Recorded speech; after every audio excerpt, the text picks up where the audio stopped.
Was that not something?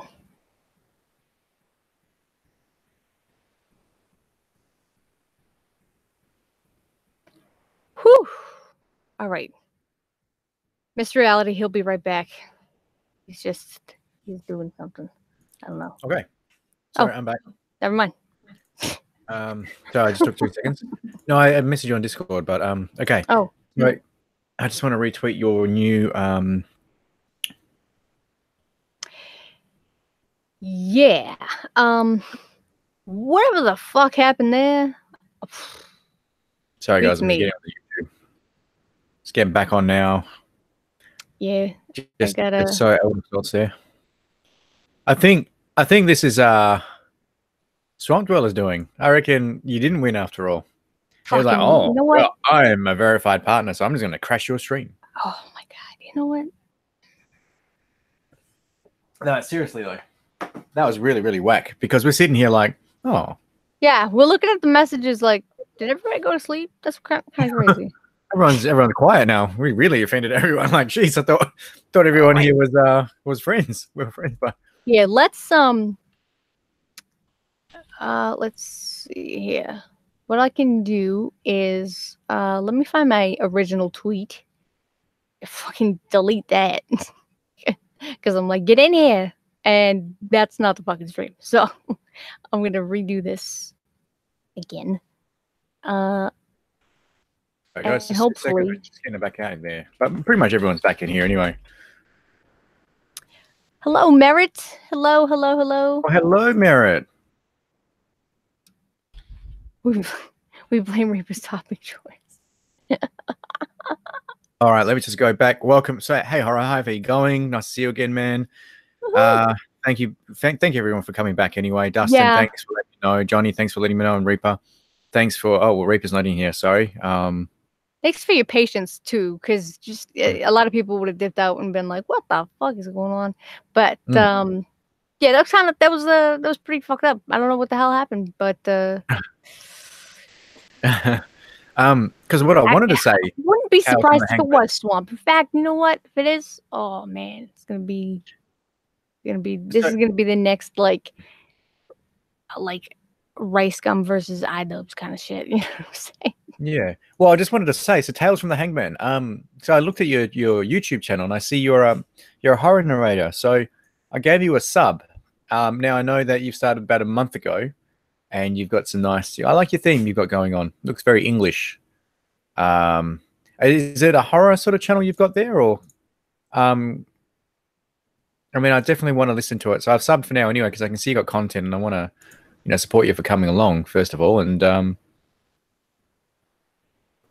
yeah, I actually you do tales of traditional folklorish. Oh, I like that already. I love that stuff. Wow, that's awesome. I'm really keen to check these out. Folk horror mainly like it. Yeah, no, I like that stuff, and you can easily branch out into more sort of urban legends and all that sort of stuff, and even horror stories if you wanted to from the country. Whoa, Clarissa, wait a minute. Are you serious? People are people actually bitching about me cursing on Twitter right now? Please link me to these posts. Definitely. I'd love to see that. I would love to see this because first of all, that makes me laugh. Like I find every shred of hilarity in that kind of shit because when people start going, "Oh my god, fucking." Like 4-1 is just fucking cursing like a fucking sailor. Like what the hell? Yeah. Yeah, I mean keep on cursing. I can't help myself, Demon. I can't.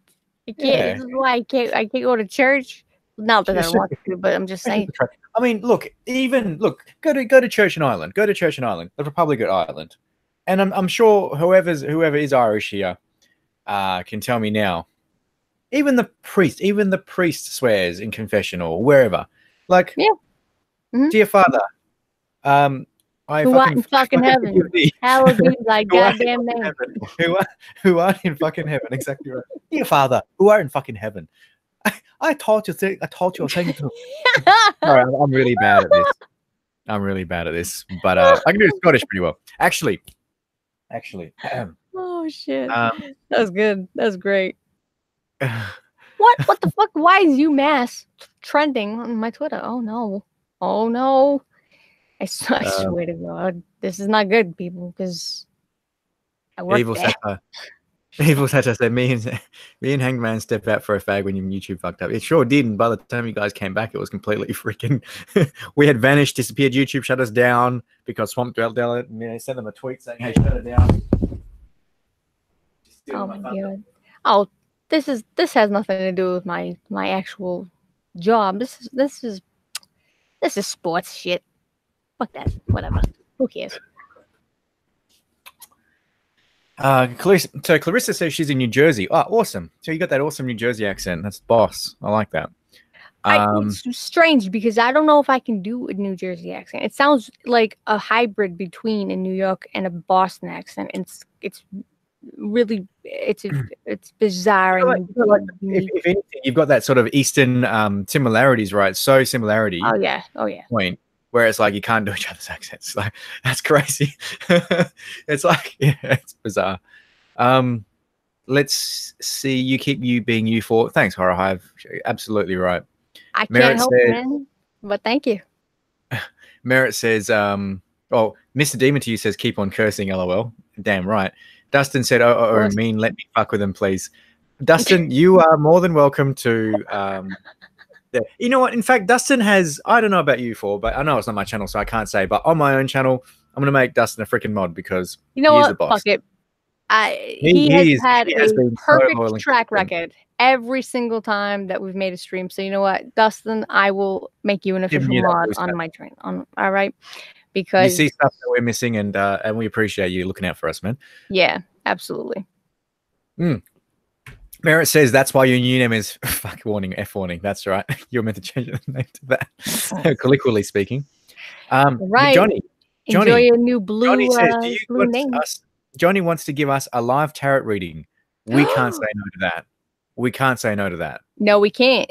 I mean, wow. That was, I don't know what I just said. I said, no, we can't, but I meant, let's fucking do it.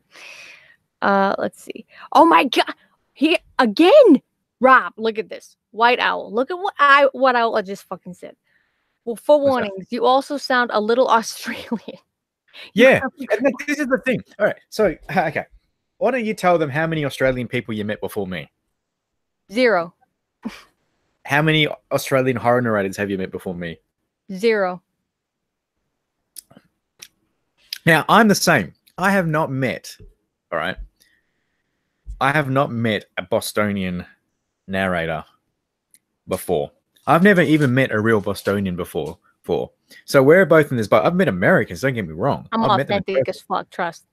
So, but I've never met a Bostonian before. She's never met an Aussie before, right? Mm-hmm. Yet we both... Thank you, Clarissa. Thanks. But what I see, the thing I liked about the Bostonian accent is I can actually understand it better than the normal American accent, you know, from different regions. I'm not saying I don't like it. Okay, just a bit of backstory. Even though I'm Aussie as fuck, I've always dated people that weren't Australian. Okay, as long as you're not Australian, you know, all good. You know, you got a big tick from me. You know, like awesome. You know, let's get to talking, right? Hey, Johnny. Hello. I just finished this last piece. But yeah, I've always dated. Where the hell did he come from? I've always dated foreigners, so to speak, right? So I've always had a soft spot for Americans. Most Aussies do anyway. I think it's just a thing. But one thing I could, in person, like on TV, you can understand an American person just fine. But here come the dislikes. But yeah, here they come. but the number one thing, 4 coming in, number 5. God but the damn one thing it. that got me is out of all the accents, all the regional accents of America, the Bostonian accent was one I could understand in person clearly, you know, like, because it's so similar. That's to what ours. Japanese people say too. They're like, the Boston accent is so easy to understand. Easy to understand. That's weird because people in America don't even understand my fucking accent. However, Rob could understand it, and I could understand him just fine, even though he told me that there were some people who just, like, he'd have to repeat himself constantly because his accent was. Sometimes when I get too excited, I talk too fast, I talk a mile a minute, and then people are like, whoa, wait a minute. Did you even have vowels in there? Like, yeah, I did. Oh, okay. Also, just as a full warning, just as a full warning, I'm seeing the dislikes, right? And that's kind of what happened the last time the stream went completely down the fucking drain. So if anybody is having difficulties with the chat or can't hear us anymore or think that the stream has failed, I'm sure you can find us. You can find me on Twitter. You can find Rob on Twitter. You can find anybody on Twitter. Let us know as soon as possible. Especially if you have us on Discord too. My Discord's linked in this channel right now. And anybody can pop right in and just be like, "Hey, Warren, fucking your live stream just crashed again," and we'll restart it because I'm seeing I'm watching this fucking shit going down and. At first, I thought it was a joke. I thought people were hitting dislike because of the joke you said, but it's no. There's some bitter people out there that. Yeah, there's some people with some really thin fucking skin that spicy milk in particular. There's some real fucking idiot fuckboys around here, like that just can't fucking handle a bad word. Oh no, it hurts my feelings. Well, there's a thing called Puffs tissues with the lotion in it. Be fucking idiotic. Like, who the fuck actually gets offended by these fucking words? Honestly, God, I swear to whatever. Bigger problems out there, that's for sure. You and Mr. Reality must be close friends because you've picked up on some of his accent. I think it sounds great. But you're onto something. However, we're engaged. So, close friends. Close friends, yeah. Imagine if we were engaged but not close friends. Like we were just we like just hated each other. Visually engaged. Like an old Italian couple was like, "How did you stay married for 50 years?" Well, I took her to Italy for the first on our 25th anniversary. Yeah, and then I picked her up on our 50th. Thanks, Horror. I appreciate it. Thanks, Dustin. I understand you two just fine. And Johnny has sticking hands coming out from behind him. Creepy. It sure is. So, Johnny. I hope you guys both remembered to put on live chat. I did, yes. Okay, good. I put on live chat. Just making sure. So, Johnny. I'm going to Connecticut in May. On my yacht. No, I'm kidding. I wish. But no, what I was going to ask you is, so how do we do this? How do we do these tarot readings live? Tell us what we need to do. Okay, you can ask a question you'd like. I'm still pretty bad at it, but I'm getting better. We're getting readings from a bad tarot reader. Are you fucking kidding me? So if you have a question, probably about like work or something, I could always check in with that. Okay. Ooh, let me think about this then. Well, you got an idea.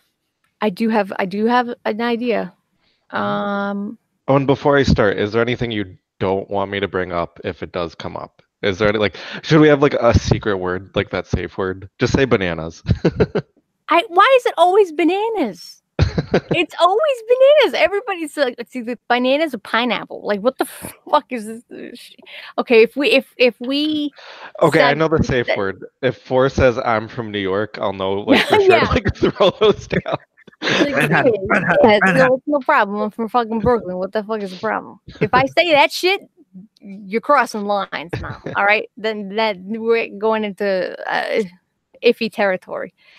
Antonio's here. Antonio's the best. Hi, Antonio. What's going on? He said he was true to his word. He said he was going to come into the live stream, and he did not. Antonio's the man. He is. He's always so supportive of everybody. That is so awesome to see. He's retweeting everybody's shit. He's always saying how talented people are. He compliments my fiance in public and tells me how fucking love you guys. Sorry, Merritt. What did you miss? What have you picked up? Hey, Ty. How you going? My fellow Perth boys here. Ty, what's up, Ty? We got another Aussie in here. Oh, no. From my hometown. Oh, we're equaling out now. All right. So, did you have that question for Johnny? I do, but I don't know how to word it quite yet. It has to do with my job. Oh, I think I know what you're gonna Think I know what you're gonna ask. Yeah. Can I ask it? Okay, I'll ask it kind of a broadish question, since this year seems to be flying by, and I swear to God, the older I get, the more years just seem to just completely pass by in the blink of an eye, and I'm just like, oh, any day now I'm gonna die. But I guess the question is, will I have a new job before the end of the year? Okay, let's see. Have you been seeing any numbers recently? Like a lot? Any repeating numbers? I could answer that for you. Six, actually. Six. Okay, let's see. And 6 and 6, And 5, and 4. 3, I suppose. Just make this easy. 4 doesn't count. 5, 6, 4, 3. 5, 6, 4, 3. And while you guys do that, let me just quickly go back to the chat. Antonio says, great way to spend Friday. Also, I forget it's Friday over there. Awesome, Antonio. I appreciate you being here, man. Yeah, White Owl, the Strangest is awesome. I appreciate all the feedback that they give to us, and the fact that they are so supportive of us is really, really awesome, because, you know, somebody just fucking sneezed. Yeah, that was me. Sorry. My dog came in. Rocco came in, and then he bless you. Bless me. But the Strangers, they're awesome guys. They're always so supportive of what we do, and I'm surprised they're not in here. They usually kind of poke in every once in a while, and they still might. You never know. But they're awesome. They're awesome guys. And one of these days we might actually get to meet them. They had plans to come up in May to investigate some creepy shit, and I live in Massachusetts, which is where they were planning on going. But maybe one day, we'll see. That'd be pretty boss. But yeah, exactly. But yeah, no, we love them, and you know, they've been good to us, and I think, you know, you've done a couple of things with them too, Johnny, as well. I think. See you later, Horror. Yeah, they're Hive. Awesome. Oh, see you, Horror. Sleep well. I think we might see. I think we might see the return of Reaper soon. We do. Yeah, we might. It's like I feel it in the force. I feel it in the force too. Yeah. All right, so let's get on with this tarot reading. Am I gonna get a new fucking job by the end of the year? What? Okay, so I'm really confused because we drew a lot of cups, and cups represent emotion, but every single one of these I drew are relating to love. So I think. Oh God. Oh my God. But I'm gonna try to see. Maybe we could relate this to the job. Are you looking for something like in nursing, or are you looking something in like psychology, something to help people? You are? I went into psychology and law to be a counselor. So I think I do see a job then coming up for you like that, with like law, not law, like psychology, something helping people.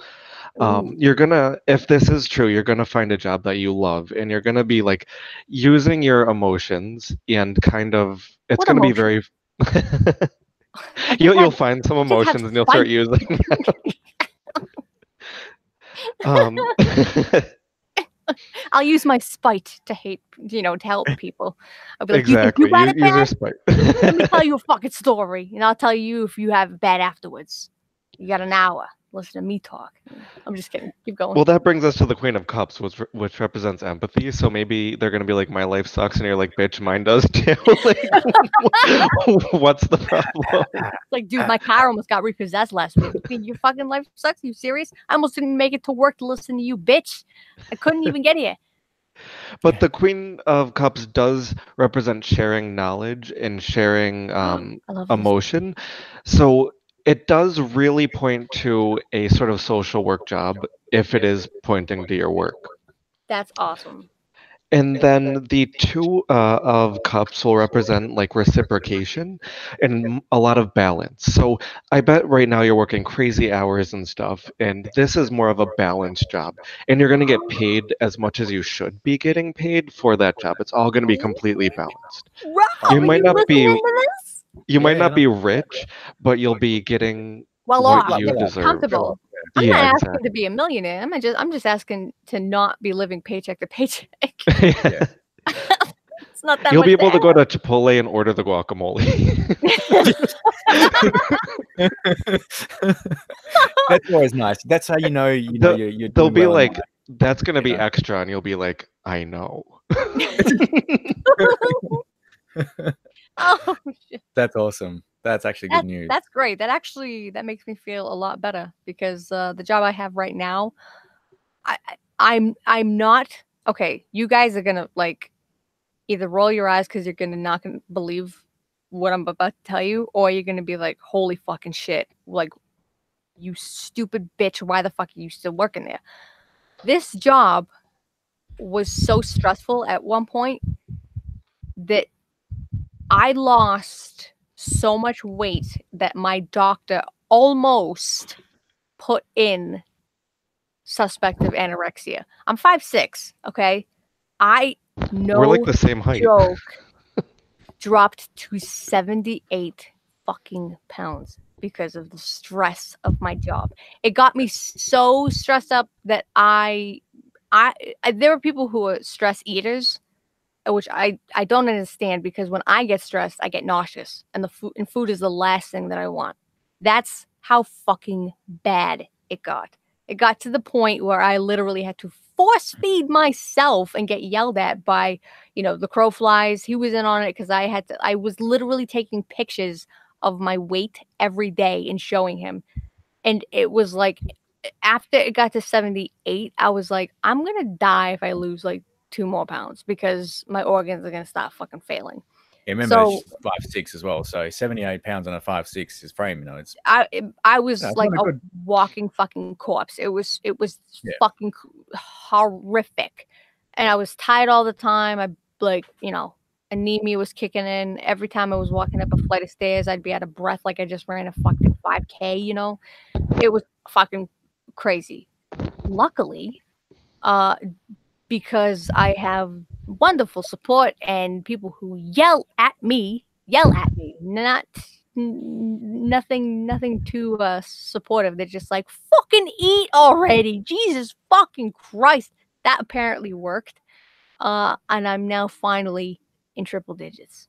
Finally, I'm not nearly as I don't weigh as much as I should, because apparently a girl who's 5'6", the healthy weight medium, I suppose, is anywhere between 120 and 130, and 107's all right, I guess. But that's it's all right. It's all right. It's a lot better than fucking 78. I'll tell you that, because I can actually feel my organs working now. Jesus, but. Yeah. If I get a new job that is not as stressful, I imagine that I'd be a lot healthier as well. So there's also that. I mean, literally, we were talking about kids, and I was like, I don't know if I can have them, dude, because like my body will, you'll lose me and the fucking kid. You know what I'm saying? Well, I try not to think about that, but. Well, I mean, that was the daunting reality of it all. It was fucking, it was insane. Yeah, absolutely fucking insane. So that was having a bit of a heart to heart here with the stream at the moment. But yeah, look, it was a reality. It still is, I suppose. White Owl knows what I'm talking about. It sucks, White Owl. Because you can literally feel your body almost just slowly breaking down. You wake up every day and you're kind of like, okay, what doesn't work today? Yeah. It fucking sucks. But luckily I just kind of got my shit together and I was like, all right, okay, the stress is going to be there. But I also have to kind of give a little bit of credit to new medication as well, because even my doctor was like, let's get you off this and put you on this instead, because this is really, really unhealthy. Like, we're getting concerned, and to the point where if you lose any more weight, you're probably going to get committed. Like, they're going to put you somewhere. And I'm like, oh, fuck. And half of my brain was kind of like, well, good, because then I won't have to work.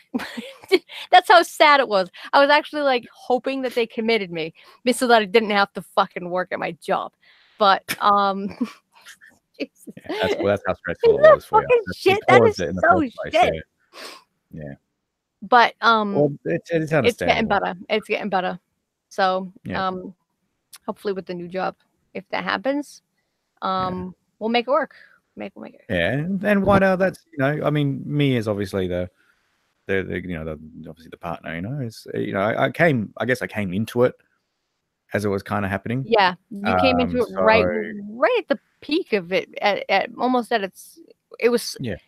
You just missed the worst part of it, I think. Mhm. Like it was just on the mend of getting better, but I was still horrifically underweight. Like even I was looking at myself in the mirror. None of my clothes fit. Like I had to like adjust all of my clothes because they were hanging off of me. My mother was like, "You're swimming in your clothes. What the fuck, dude?" And my mom was Italian. You know, not eating is like a sin to Italians. Like if you don't eat during the day at all, like or if they don't see you eating, they're just like, eat something. What the fuck are you doing? Like, you just gonna sit there and not eat? That's my mom, and that's her whole fucking family. And they were watching me basically deteriorate. And my mom was like, Warren, you have to do something. Like, she would sit there and like seriously like watch me eat and make sure I actually finished my fucking food. That's how bad it got. But it took a couple months to get over that. But and it's not like I'm completely out of the woods yet. There is a very high possibility that it will fluctuate. That's what my doctor was saying. She was like, just because you're kind of in the green now doesn't mean that you always will be. So you got to be careful. You still have to be on the lookout for this because you are susceptible to losing weight very quickly due to stress. So we'll see what happens. So far, right now, triple digits, 107. Hey, 107, rocking it. Well, Johnny, I do have a question for you in a second, but just before we do that, I just feel like I just want to get back into the chat for a second because I saw a couple of comments in there that I wanted to reply back to, which is so Clarissa and White are both, are proud of you and glad that you've improved and, that's getting better. I appreciate that. Thank you. Reaper says he's just talking about how he's a corpse, which we know. Merritt says that's the same with my back. She had 2 ops destroyed her lower back for good. Sometimes you can't even get from bed. That sucks. I've got lower back pain, but nothing bad. Like when I hear that, I'm like, oh, that makes my spine hurt when I hear things like spine injuries and shit. I can literally feel my vertebrae just like shifting out of place. Mr. Contreras says that he used to weigh 330 pounds. Wow, I would never guess that after seeing yourself. Oh my gosh! After I found it out. Yeah. Wow. Oh wow! So you have to stop eating Holy gluten. shit! Wow, that's awesome, man. It's awesome and it's not. It's awesome that you found that and now you are in a better place now and you feel better. But it sucks that you know. 164 now. That's like the perfect. I don't know how tall you are, but I mean, 164 seems to be the medium for most guys anyway. So that's fucking awesome, dude. Except me, I don't count this whole fucking thing. I don't know what my problem is, but you have muscle. That's your problem. I'm a short ass 5'8" and 220, and people are like, "Wow, you're 220." I'm like, "Yeah, I'm 220." He's 100 kilos. He's built as fuck. Don't even think for a fucking second that this kid is not a weight. Mark Wahlberg, but not as ripped. He's like so fucking in shape that I want to punch him through the fucking screen, but then I'm just like, nah, his face is too cute, and I don't want to ruin that shit. But yes, I'm very, very, very nervous about my short height. But Antonio's 5'6". Yay, 5'6" club. Fuck yes. 5'7" here. I'm right in the middle of you guys. 5'7". Oh, I smell a challenge. I don't know how the fuck I'm gonna get 1 more inch. I'm 30 years old. I think I'm pretty much done growing. But... It kind of goes the other way now. Yeah. Oh man. Something about your frame, Merritt. Like an operation of your frame. Frame, like a spine operation, I suppose. If he's talking about like frame, like well, she's just telling me scale is more like your spine or your frame, and opera data, I'm guessing is like an operation, but that could be wrong. I'm not sure about Swedish. Ty's 6 foot, White Hour's 5'4". I think that's like between 5'4" and 5'6". I think 5'6" and under is the ideal female height, but there's no judgment from here. Like, I'm a short ass, so I can't talk. Nothing to worry about if you consider yourself short. There are plenty of redeeming qualities with quote unquote short people or shorter people. just because I'm 5'6". Mm. Doesn't mean 5'6" is not really that tall. I mean, when you hear 5'6", you're like, wow, that's tall. But when you see me, it's kind of like, you're tall, I guess. Hey, but Nikki. Oh, I whatever. just realized Nikki was here. Nikki! Happy birthday, Nikki. Did you Sorry, have a Nikki, good birthday? She's still alive, so she didn't, get She- arrested or go to jail or anything. Commit any misdemeanors. She's not on probation. She's doing good. Awesome. Evil's 5'7" and 485. You're a big guy, but as long as you're all good. That's the main thing, man.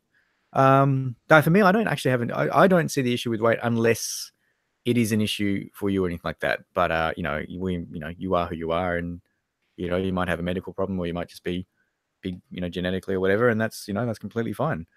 Anime is 5'3", Nikki's 5'6". 5'3" is not short. Actually, did you know that the average height for women globally, this is globally, okay? So we're not talking about US, Australia, or UK, nothing like that. Globally, the average height for a woman is actually 5'2". So, Anime, I have some good news for you. You are actually above average. You're above average. So congratulations on being above average. Reaper says there's no such thing as being too tall. You can always cut off a few inches. Yeah, that's true. Starts off at the neck. Dustin is 5'6", and he was 365, but he's 313. Wow, that's still a lot of weight to lose, man. Yeah, that's holy shit. And you've also got muscle as well, so there's obviously a certain weight that you maintain. Rob, yeah, that's do you awesome. have a question for this tarot? This guy I do. I just want to make sure that everyone's everyone was addressed before he got in. I didn't want to leave Antonio hanging, like here. You and I switch. I'll take care of the chat. You ask your question. So Johnny. Yes. And if it's no, I'm kidding. If it's about going to Connecticut in May, I'm gonna slap you. It was Jack's fault anyway, not mine. I was asking you a question. I wanted to know if you were coming or not. So now my question was, I think I've asked you this before, but what I wanted to ask was, all right, so I'm coming up to the States next year. Now the question I want to ask is it going to be a bit trickier, but how do I ask this? Just say it, man. I don't care if it's. Okay. I was about to ask a really sappy question. I'm going to ask a question I want to know, and that'll sort of give me an idea of what's going to happen for the rest of the year. So my question to ask the powers that be is, will I be in the States by February next year? Now, I guess that'll give me a good baseline as to know, and I'm talking about like relocating, sort of being over there, just so I guess I have more of a baseline as to what may, what the future holds. So let me ask then, your journey to America for February of next year, and we'll see what happens. Yeah, perfect. And have you had any reoccurring numbers you've seen a lot? 13. 13. That's going to be a lot of shuffling. Let's see. Because I think that's a prime number too. You're here to work. We're not letting you off that easy. Come on now. Let's see.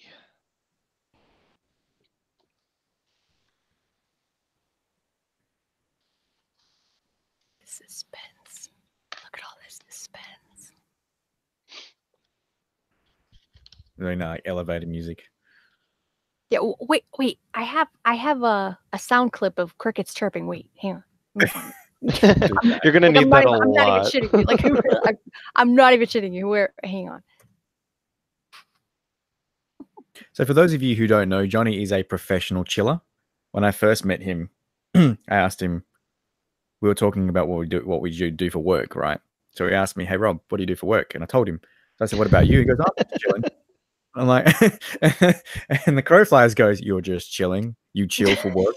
You're a professional chiller." I am so socially awkward. You just asked the man the question of what he does for work. And you have just forgotten what you just asked. All right. And while Johnny does that, let's go. White Owl is 5.4 is above average. Antonio says spent the whole day updating software on his laptop while watching playthrough videos of Devil May Cry 5. Awesome. Evil says, well, I walk a mile and a half every day with a compressed sciatic nerve. Ow. Sciatic nerve, I beg your pardon. Yeah, that's that would be difficult with a compressed sciatic nerve. Mm-hmm. That would be very difficult. I understand that, man. Trying to do any sort of do anything basically with that condition is not going to be a fun one. Antonio Subtitles, yeah, and look, just yeah, just what I wanted to say earlier in the last live stream before it bombed out. I was saying that you know, people like Antonio, actually, Antonio, if you DM me your link, I can post that on your thing because I know you post under a different YouTube channel. But Antonio's become a horror narrator now. He's just starting out. Yes, everybody go check him out right now. Man, you know, he does videos as well. I'm not sure about you, Anime. I haven't had a chance to have a look at everyone's channels just yet. White Owl, I believe. I know I've seen your name around before. I've seen you quite a few times. So everybody go check out everybody else's channel. Just like, you know, when you hover over everybody's name, it's as easy as like clicking on those 3 little dots. And then it says, go to channel. And you won't get booted out of the stream. It'll just take you right to a new tab. And you can sub from there. So I encourage everybody to look at each other's channels. Because you never know. So, there's always something for everybody here. Yeah. So, yeah. And look, no. And Clarissa says, Johnny is awesome. And completely agree with you. I think we met Johnny. Johnny, you're almost at 7K now. I'm trying to like stay up to see if I hit it tonight. How the fuck are you doing this? How are you? What is this secret? Get him on Social Blade. Get him on Social Blade, and let's keep a live count like we did for Suspects. Yeah. Oh my God, yes. Let's do that. Because we're going to make sure that Johnny hits. We're going to make sure that Johnny hits 7K before the night's over. Well, before the morning starts, the sun's up. And I'm trying to draw your cards, and they're being extremely difficult right now. I have the beginning, but then I keep pulling more and more cards because, well, I'll explain before I pull any more. They're just being really annoying right now. So right now, it seems like something happened that's leaving you frustrated. You might have hit like some sort of roadblock, or you might have to be doing something that's going to cause a lot of frustration. It might feel like you're working backwards right now, even though you're kind of walking forwards. Does that make sense? It does, yep. And then obviously the Lovers card came up, which is you guys trying to come together. This is where it's getting really annoying. We got the High Priestess, which is intuition, telling you need to use your intuition and like believe in yourself and believe in your goals and keep going forward. And then we got the Chariot, which is determination. It's sort of like that ship that's bringing you here, and you have to be determined and not give up. And then I drew the Queen of Wands. And with the Queen of Wands, that's inspiration. You need to be inspired. And these are just, I keep pulling more and more to get like a direct answer at the end. But I'm just getting things you need to do. So I'm going to try to pull one more and see if we get an answer. Because they're being really frustrating right now. Is there such a thing as like a do-over? Like, I don't know, maybe like the first reading is a fluke. Does that ever happen? I've tried that once, and actually the same exact cards I pulled came up again. Or if that doesn't happen, very similar meaning cards come up. All right. Well, hopefully we get an answer. I'm hoping. I'm trying really hard on the last one. So then we have, let's see, I drew the Knight of Pentacles. And this one, let's see, it's reliability. So you need to be reliable. And it says, literally says that you will soon encounter some event that you will have to act as a reliable, dependable provider. So it's still not giving any kind of clue. It's telling you things you need to do. I'm going to try one more, and if not, into a cold sweat. Oh my God. So it's just basically saying that you're frustrated right now. You're trying to come together, and it keeps saying that like all these things you need to do, but it's not giving that answer. Come on.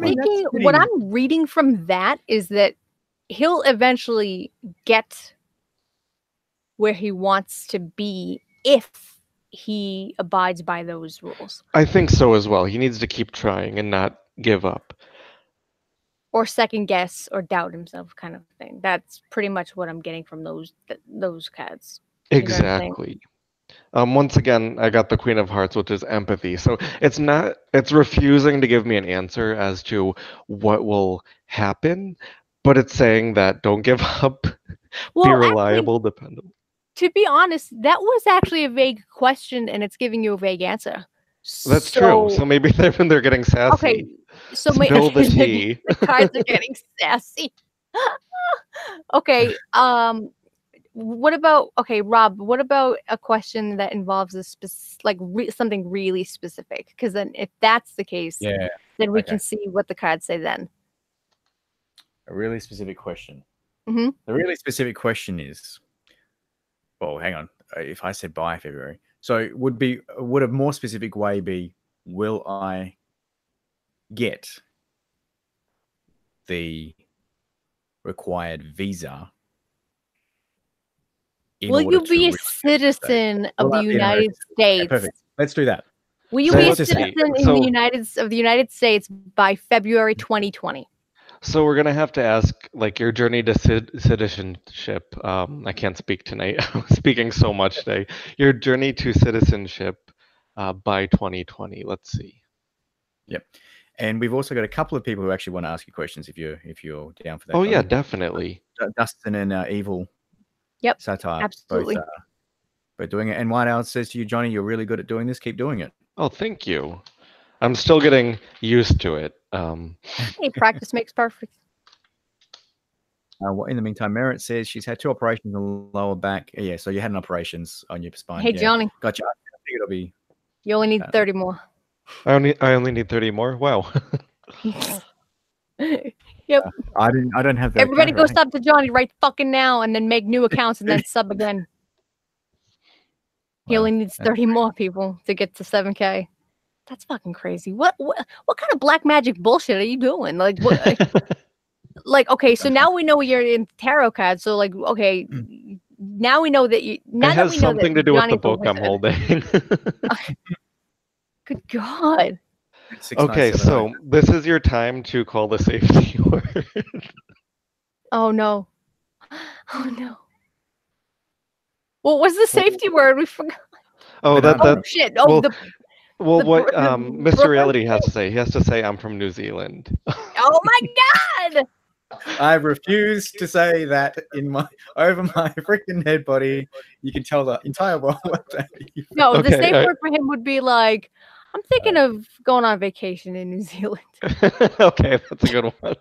That's better than being like, I'm from New Zealand. Because you can't take that back, man. So do you want to know the answer? I do. This is like intense shit. Yeah, I do. Yep.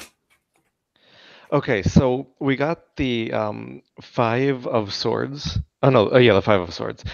So this is representing like frustration along with pain. Like you're trying to do something over and over again, and you keep getting like let down, or something bad happens. It's like you're almost having bad luck at this point. And then we move on to the 10 of Pentacles, which is usually protection. So it's saying that you need to make a secure base. You need to kind of protect yourself. Don't take risks. Don't gamble. Protect your assets, man. Exactly. And it says that you may find your own destiny. So I think what this is saying is that you have the ability to change the future, even though it might be hard. The other cards were saying, don't give up, do these things. That's what this card is saying. But then we get to the 7 of Pentacles, and that's frustration. So that's not necessarily failure. It's just saying you're going to encounter a lot of frustration. You need to work hard, even if it's not getting paid off. You need to remember everything you're working for and everything you've done, and don't consider anything a waste. You're going to be frustrated a lot. You might not get the outcome right away, but I would say don't give up. But it is going to be a frustrating battle. I have a feeling that it is going to have to do with paperwork, because Yeah. we've looked into all these visas and, you know, the requirements for certain things, and it's just like, oh my God, it's some, you know, sources give us really straight answers and we're like, oh, okay, I think we get the idea now. And then other sources say something completely different, but you know, they're dated almost the same, like in the same year. So we're just like, okay, well, what has changed and what hasn't? Like, which one of these is actually real? You And know, so I you think know, that's where the frustration might occur, and that's also where this middle card is telling you to protect yourself and be cautious. Because if you make one little small mistake on one of those papers, it could cause a big headache. So always Yeah. like double check like things 10 times. Yep. Gotcha. Yeah, I mean, when you said frustration and a lot of leading up to this sort of stuff, I guess I kind of automatically assumed it was to do with the immigration process, because that is probably going to be the biggest thing. And I guess finding a job over there as well, you know, it's all part of it. But just before I finish that off, Merritt's saying good night. So look, thanks so much for coming by, Merritt. Appreciate you yes, stopping by.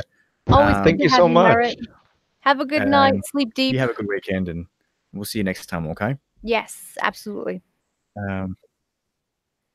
Okay, so yeah, look, for me, oh wow, okay, there's a lot to. I've got to keep that in mind, because I can imagine it's going to get really, really. We I kind of think- anticipated this, though, Rob. Yeah, I mean, think you we don't knew. fully, at least the cards are saying you don't fully comprehend the frustration that's going to come from this. And like you understand it's going to be a lot of work, but I think the cards are saying you don't understand like How that it's going to be much like 10 times worse than you think. Yeah. But it's not saying failure, it's just saying frustration and trying hard. Well, that's Gotcha. good. Yeah. All right. So, okay. So I think we'll go back in order. So, Dustin, did you have a question for Johnny? Then probably Evil Satire will take you next. And then I believe Antonia wanted to ask one as well. So I'm actually, let me write these people down, because like I'm gonna lose them in the chat. I swear to God, because I lose fucking everything in the chat. Just waiting for Dustin Heard to the paper. ask a I'm question. doing it. Okay, so first up is, so who was it? It was Dustin and Ty wanted one as well. Ty, did you want one? I know Ty. I didn't know who wanted one after No, Dustin. sorry, it was Evil Satire. Oh, Evil. Sorry. I'm sorry. Okay. Just waiting for. Dustin and It's Evil. Madam Raven. I love Madam Raven. Mama Raven! She's back! I love Madam Raven. Oh my gosh. She's such a good supporter. So, like, oh my gosh, she's like a second mother to me.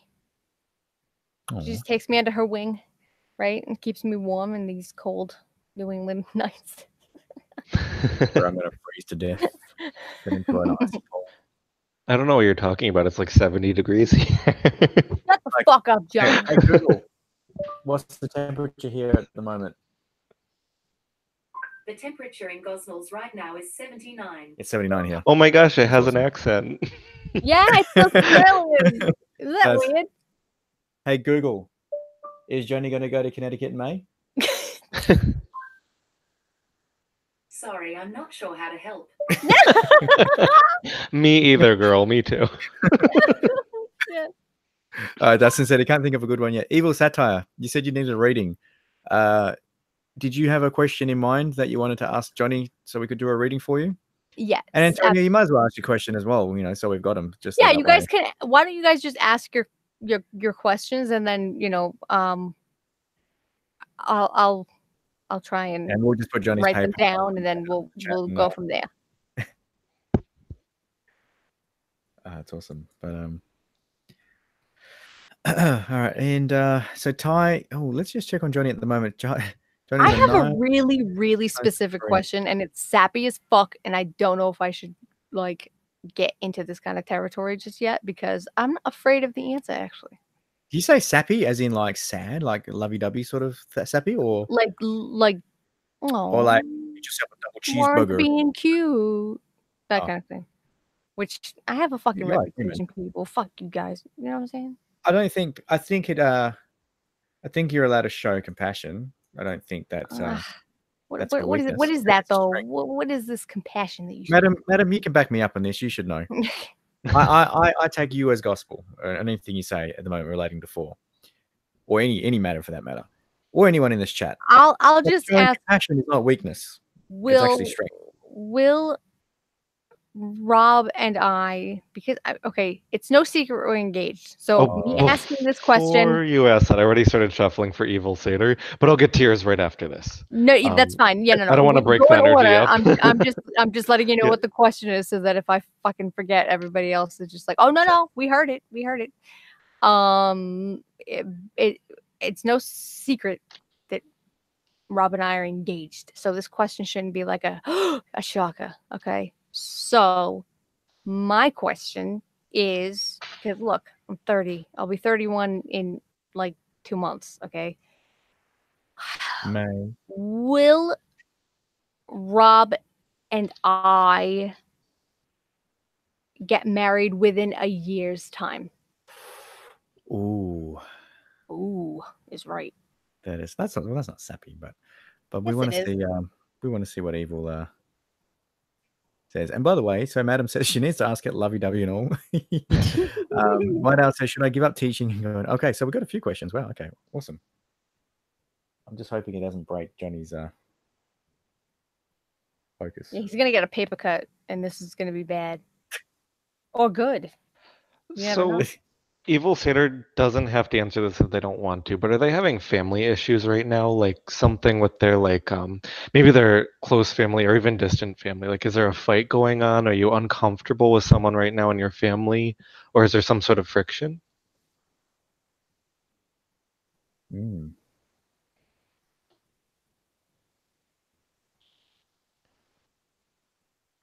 Okay, I'm writing down White Owl's question as well.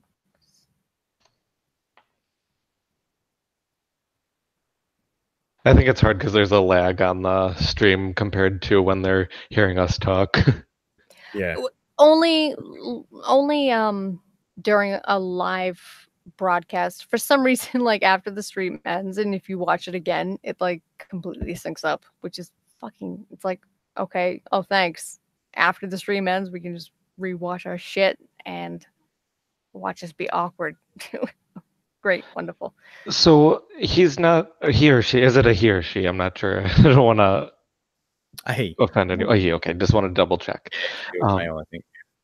And the ASLs. That's why we asked the ASLs earlier. So they're not really fighting with their family right now. So let's see. What else might this mean? This also might be. Are you having issues with some sort of company or some sort of some sort of group of people? This is sort of showing some sort of issue you have with someone right now. Someone making something really complicated.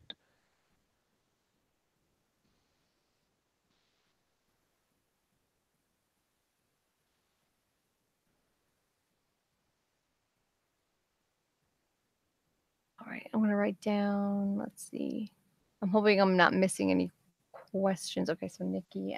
Yeah, the chat can be a bit screwy, so that's what we're a bit nervous about as well.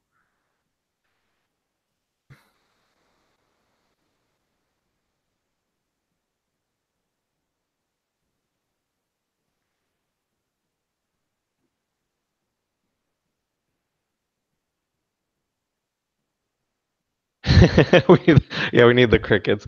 I wish there was a way to that's sort of right. Wait, I be got able it. to. This is strange then. So I'm gonna put this card to the side for right now. It might make sense later. I'm probably not reading that one the right way. I might not be reading any of these the right way. I'm still kind of new at this. The next one is the Ten of Swords. Do you by any chance happen to be having back pains at all? Or something dealing with your back area? Yeah, if I remember correctly, he has the compressed sciatic nerve. I'm not sure which one that is. I'm not good at biology. Oh, something about sciatica? Something about that. Sciatic nerve. Mm-hmm.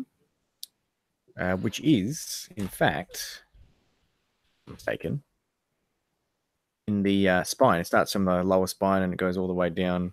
It's basically your spinal problems. Yeah. Yeah. So it looks too that things are Makes sense. getting a little bit worse maybe than they were before. And you're kind of trying to fight against it in a way. Maybe you're trying to put a lot of energy into getting better. You're trying to take really good care of yourself, but it doesn't seem to be working as well as you want it to. And then we have the Four of Swords, which kind of, usually in an emotional sense, you're secluding yourself. Maybe you're drawing away from your family and friends a little bit. Maybe that's what the first card was talking about. I'm not sure if this is true or not, but you might not want to be hurting people. You might feel like you're a burden. So maybe you're trying to sort of withdraw yourself a little bit, kind of protect your family.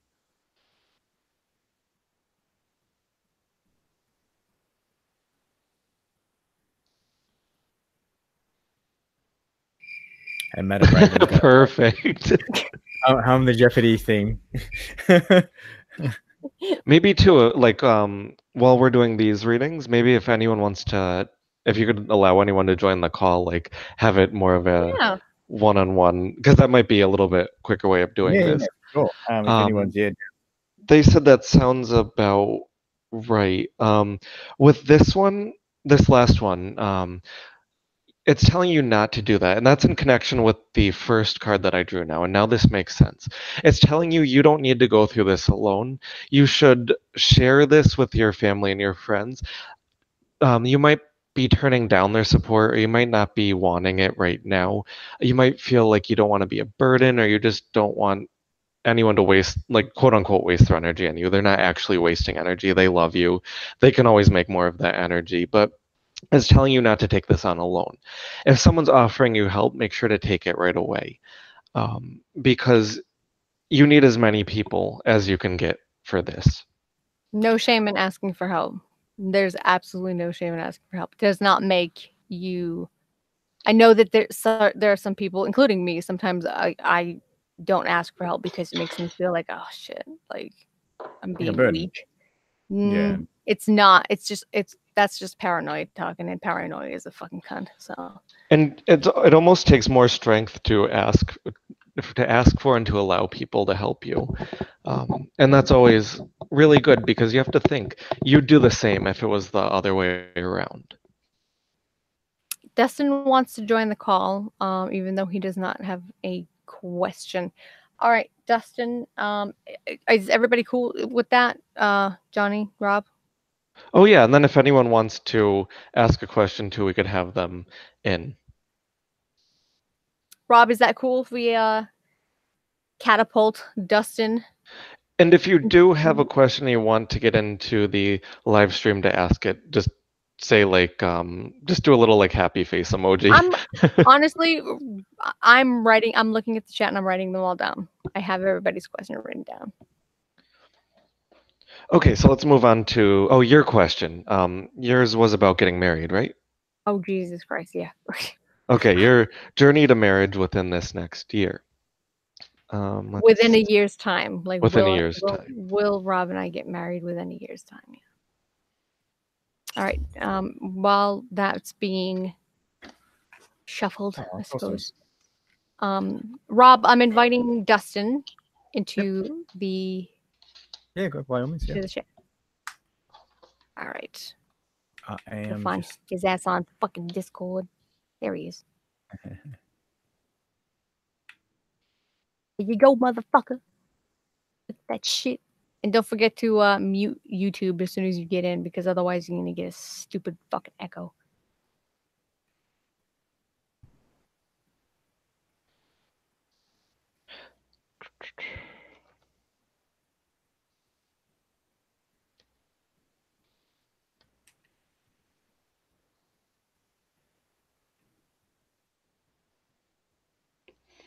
So the first thing, I'm not sure when this is gonna happen, because I ended up.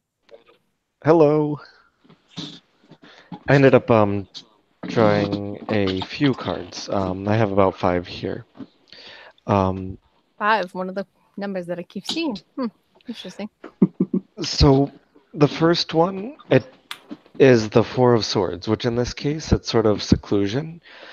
So you guys might have a period where you retreat from each other for a little bit. I don't see this as a bad thing because all couples will fight at some point, and if you don't, that's not healthy. So you guys might have a little bit of a disagreement, and you might withdraw. And I feel like 4 specifically might have a little connection to a not a connection, but she's going to relate this to something that happened in the past. Ooh, that sounds very familiar. Whose question? Hang on, I missed the question. Is this the question that you asked before? Yeah, This it's was- Four's this was question. The straight up like, will Rob and I get married within a year's time? Oh, okay. All right. Yep. So you're going to retreat to a place where maybe a past relationship, not it doesn't have to be romantic, maybe it's like a family one too. Some sort of relationship, it brings you back to there and it might give you a little bit of a panic attack, it might make you worried. But what you need to do is we have the next one, which is judgment, which is saying that you need to evaluate your past actions and become aware of them. So maybe during this little fight you might have, which once again, it's completely normal for couples to have a fight. Is it specifically a fight? Because I don't. It might not be a fight. It might just be like an awkward emotion or an awkward feeling. Okay. It is just something that's uncomfortable, and it's going to make you go back a little bit to your past. But Okay. then the judgment card is telling you that it's you need to look back, and that this might not be about both of you. In this case, it might be about you and a way you feel from that past relationship. Once again, it's not necessarily a romantic one. You just need to look at that and sort of reassess that and be like, how can I change this? Because this is a relationship you want to have. And even if something bad happens, since you're in love, you want to fix that. So you need to look back at mistakes maybe you've made and you could think like, how can I do better? So that might be coming up within the year. Okay. And once again, that's completely natural. Oh yeah, I know. And then we have the Ace of Wands, which is initiation. So you need to be like creative and passionate. You do not want to second guess yourself. So once again, it's telling you to look back at your past, at that situation you were in, maybe how you can fix it, and then don't second guess yourself. Go with your first instinct on how you think you could make this better. It also says you want to try to see through an illusion, which that illusion is that anxiety bringing you back to your past. You want to see through that. I have a very strong feeling this has to do with my self-esteem. Yeah, it might be that you have to work through that. Because that is like crippling to me. Rob knows this. Like it's bad. It's something we're working on. Yeah. Yeah. And then our next one is the Four of Pentacles. Is one of you, you don't have to answer this, is one of you very possessive, very easily jealous? Oh,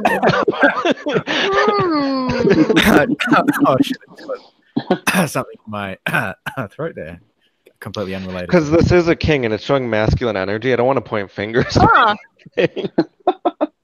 That's still undecided though. Oh my god. The world's looking at you, Rob. Jesus Christ. So I also see right after that there's the Three of Hearts, which is kind of a bad card, but it doesn't mean like it's the end. It just means that this possessiveness, and I don't want to like step on anyone's toes, but this possessiveness is going to lead to pain. So I think this is kind of splitting up between your readings. I feel like the first ones were involving Four, and the last two are involving Mr. Reality. And I think that you guys need to work together. You're going to encounter this problem, and you guys need to recognize how to fix this in order to get married. Hmm. So I think these are two trials you're going to face, and this is going to make your relationship stronger. Isn't that cute that it actually started off with me and ended with Rob because he's my other half? Oh. Thanks. Full circle. So 4 needs to be aware of that situation in the past and see through the illusion, realize that maybe it's not as bad as she thinks, and then Mr. Reality needs to kind of, if he gets jealous and possessive, kind of take a step back and realize that 4 loves you a lot. And I know you already realize that, but just use that to reassure yourself if you feel jealous and possessive when I come for 4. Thanks,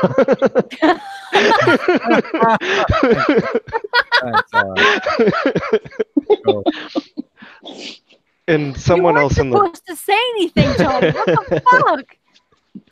and let's see. What was the next question in the chat? The next question was, it came from White Owl. And is White Owl still here before I start? White Owl, reading? are you still in here? Because I do remember your question. I've been writing these down. My fingers hurt so bad. In retrospect, I probably should have just fucking copied and pasted these motherfucking questions, but Yeah, that's the thing with technology these days. Yeah. Oh, okay, great. so White Owl is So- still here. Yeah, White Owl's still here. Owl, her question was, should I give up teaching and go into research? At this moment, right now, she teaches physics. Okay, so let's see. I'm gonna kind of look on her career and what it looks like within the next year or two. Let's see.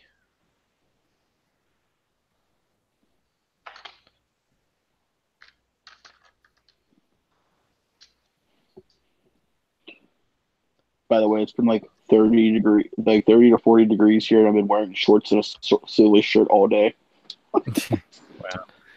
It So was I 70 drew. degrees not too long ago, so I've been wearing shorts. Couldn't help it. Sorry, Johnny, didn't mean to cut you off. Oh, no problem. I drew the devil card, the first one, and this isn't always bad, but you don't have to answer this, like any question you don't have to answer. Are you dealing with an addiction right now? And if it's not an addiction, maybe it's a bad habit. And feel free to, you don't have to answer that at all, but I'm kind of getting the feeling that this is relating to a bad habit, or especially an addiction. And if it's not, I think I know how it may relate, but I'm kind of getting that feeling.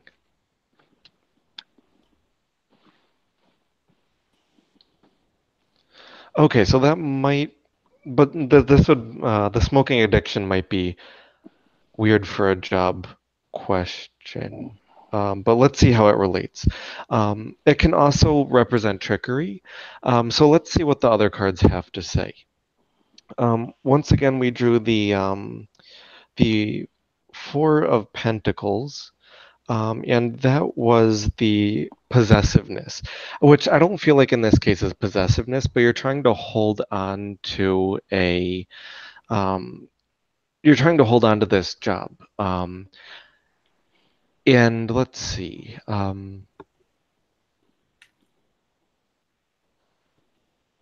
I just need to study this for a second.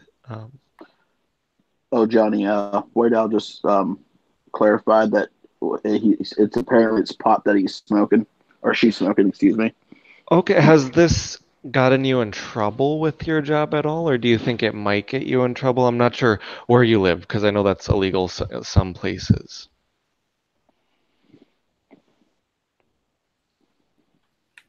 Washington State, if I remember correctly. Okay, so I think it's legal there, so I don't think that will get her into trouble. So let's see, the Four of Pentacles, that possessiveness, kind of holding on to something, I think. It's telling you to manage and guard something carefully, which, let's check out the last card before we figure out what that is. This one is the Two of Pentacles. So there is going to be a change. The Two of Pentacles represents change. So I think what it's telling you, maybe the first two cards are relating to one another. Maybe you really dislike your job right now. Maybe that's your bad habit. Maybe it's causing you anxiety or like headaches. And in the last card, that's the change. I see that it's going to bring it full circle. I think if you do change your jobs, and I think that is in your future, you have the ability to change your jobs. I think if that happens, that's going to relieve a lot of your stress. Maybe it's going to help alleviate your addiction, which I don't think pot is an addiction. So maybe if you're seeing it as a bad habit, if you're not using it appropriately to kind of help yourself, if you're just abusing that, maybe once you get this new job, that's going to help you stop abusing that. But I do see that change for you in the future. So I see things turning out to be a lot better than they are right now. I hope I answered your question. All yeah, right. I think that sounds. I hope. Yeah, hopefully that helps you out. Mhm. I think that sounds really good too.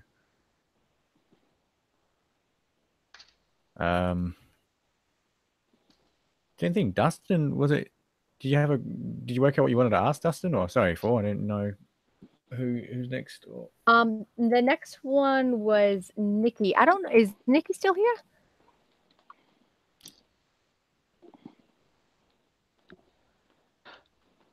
Oh, apparently White Owl was saying that she's been teaching for about 7 months and she's getting frustrated with her slow students. I'm a teacher as well.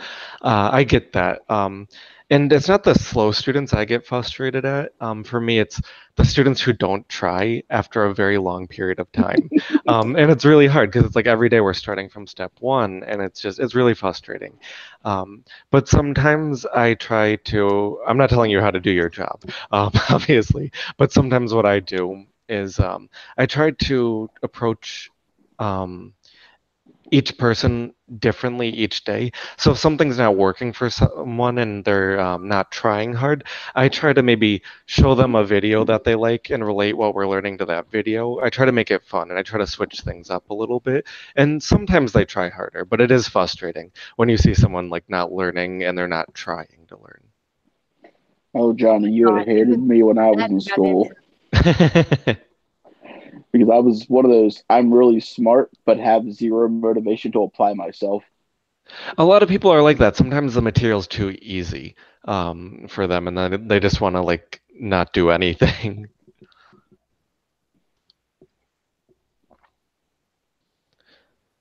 What was the next question? I want to try to get it to as many people who asked as possible. Next question was it was Nikki's. Okay, so Nikki is still here.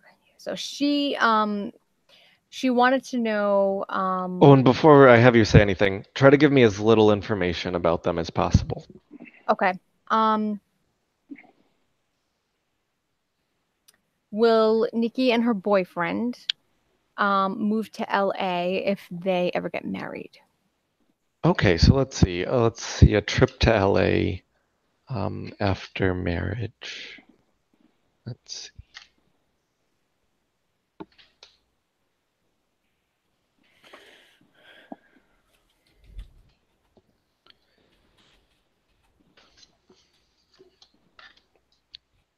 I see a lot of work in the future. It's gonna be a struggle. Because usually wands represent work. And let's see, our first card is the Ten of Wands. Let's see, usually that shows like some sort of oppression or some sort of struggle. I feel like one of you really wants to go to LA and the other person might not want to. And if it's not that, maybe you're trying to get to LA, but you're struggling a lot. Something like money is holding you back. Something's pushing you back as you're trying as hard as you can to move forward. Does that sound about right?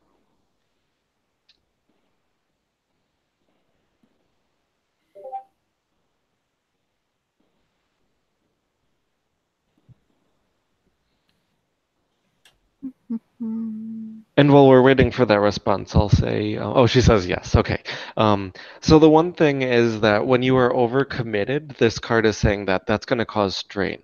So the more you push, the more resistance you're going to get. It's trying to tell you to delay your decision making and use your good judgment. So don't put LA as a goal and try as hard as you can to get there. Take it step by step. Back up a little bit. Don't be like, I'm going to get to LA, because LA is expensive. I live here, and like 90% of my paycheck goes to my rent. So maybe aim to get to like San Diego. I don't know how expensive that is there. Maybe like just outside of LA. Slowly work your way in. And then our next card is the Seven of Wands, which is courage. If you do move to LA, which I don't think this is what this card is representing right now, but on any move, you have to be very brave. And I think the courage is taking a leap and moving somewhere near LA first. Do something you might not want to do. You might end up moving to the valley, and you're like, I don't want to move to the valley, but be courageous and try it out.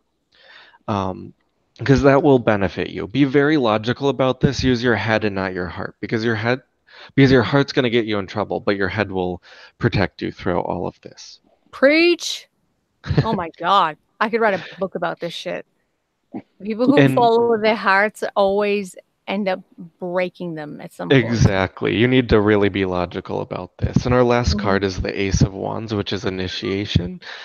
You need to be instinctive, creative, and passionate. You need to go with your first impressions, which is kind of contradictory to the past card, but it's sort of like use your first impressions along with smart decision making. So do your research, and if something really sticks out to you right away, research that thing that sticks out to you a lot. And then take it step by step. Be very logical about it. And it says you will experience a breakthrough. So you're going to get what you want. Well, you're going to get what you need. It will make you happy. You're going to be happy no matter what. It's still not telling me whether or not you're going to move to LA, but I have a feeling you're going to get pretty close, and you're going to enjoy it more than you think you will. That sounds like a fucking pot of gold to me. Jesus Christ. That was like the best reading so far. I was just like, oh yeah, I think so too. Work for it, basically. But yeah, at the end, you're going to be happy. How about our next person? The next question was from Ty. Ty says he wants to know about his mental health. He says he's not in a good place right now and wants to leave Australia. And I'm assuming Ty is here right now. He is here, yes. Let's see.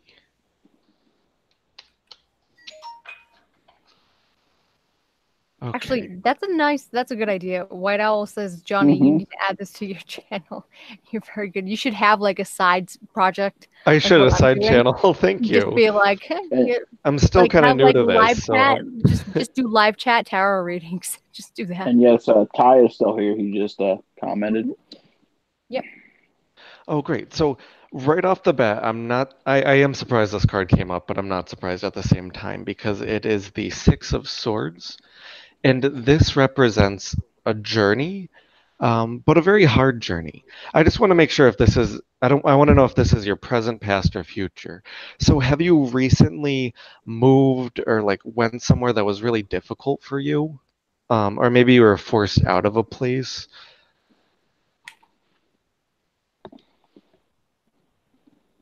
It is Australia, so it's like everything's forcing you out of Australia. It's all just it's desert and beach. That's it. Okay, so he was kicked out of his home. Okay. So this is your past then. And I'm assuming because that's your past, your present is the Page of Swords. So the Page of Swords represents, let's see. So it's telling you need to rethink your ideas. And right now you're having self-esteem issues. You're wondering if you really can do it. And this is causing you frustration. It's causing you to be defensive as well. So maybe you're getting a little bit like edgy with your friends and family because of your stress. You need to be very clever, outspoken, and you need to have foresight. So you need to start researching a lot. You need to be smart about your decisions, and you need to be upfront. I don't know if you're a timid person. I'm getting the feeling you might be a little bit timid and maybe not as outspoken as you want to be. But when it comes to the decisions of moving, you need to be very outspoken. You need to go outside of your comfort zones. And if you see something you want, you need to say it right away. You need to be very pushy. You need to be like, I want that. I'm taking that. Go for it right away. Be very strong. But make sure you're very logical about it as well. Don't just jump on your intuition. Make sure that you have the facts before you jump onto it. And the last card is the King of Pentacles. It's saying that you need to be pragmatic and play your political game well. So you need to interact comfortably with everyone, no matter their status. So you might meet someone who you think is below you, not necessarily like below you in status or anything, but maybe you meet someone on the street and you're like, oh, they're not going to be able to help me. Don't think that. You need to treat everyone exactly at your level.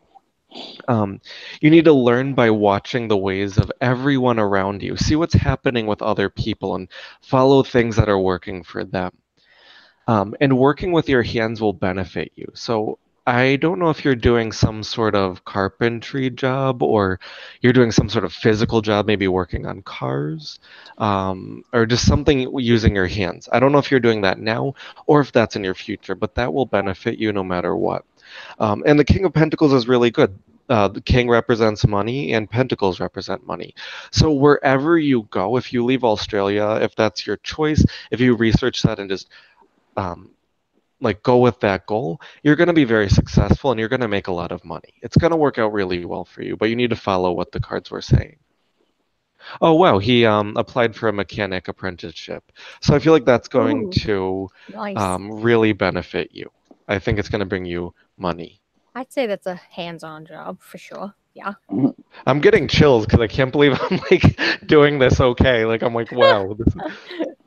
Told you, practice makes perfect, man. The more you do it, the better you get. So let's see. Is there another card, or are we going to the next question? We'll go to the next question. Okay. The next question was, it was from Antonio. Is Antonio still here? Antonio, where I haven't seen Antonio comment in a while. Yeah, I don't know if he's. So maybe we'll go back to it if he's still here and says yes. Okay. What's the next one? The next one comes from Mama Raven. Yes, I'm gonna have so much fun reading this. Okay, so we're gonna do Raven real quick because I already started drawing, but then we'll do Antonio right away, right after that. Okay, so Antonio, you're gonna be right after Raven, okay? Because he just started to draw the card. Raven's question was, she says she has a very stressful event next month. What is the best way to deal with her health and anxiety? Okay, let's see this. I'm getting a very strong feeling from this one. Let's see.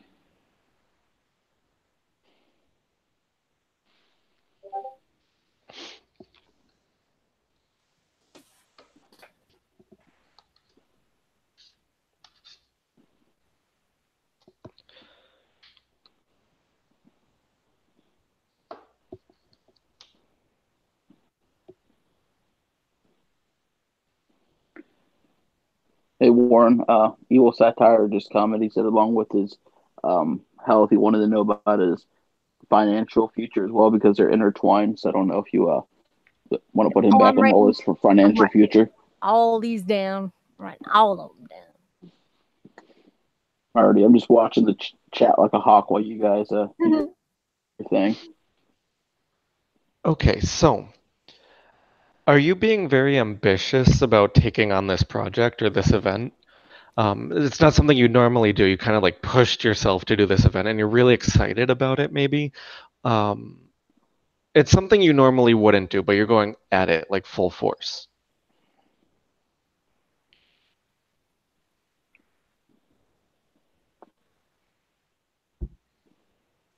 Where are my crickets? I was about to say, cue the crickets.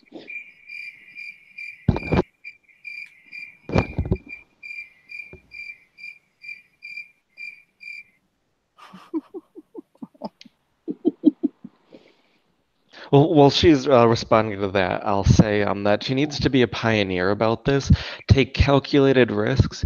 Do not brag. I don't think she's the bragging type, but for some reason, if No. you get the feeling to brag, don't do it. Just go out there and do it. Okay, She's so accepting a responsibility that um, uh, that her family thinks she should. Okay, so that's what it is. This ambition, this excitement is coming, well, not necessarily excitement, but that's coming from you wanting to do right for your family because your family thinks you should. So that's you going at it full force, not for the event, maybe, but for your family. Oh, they shouldn't.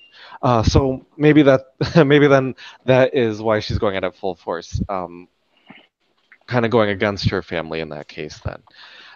She's going straight for it, even though they're saying no or that she shouldn't do it.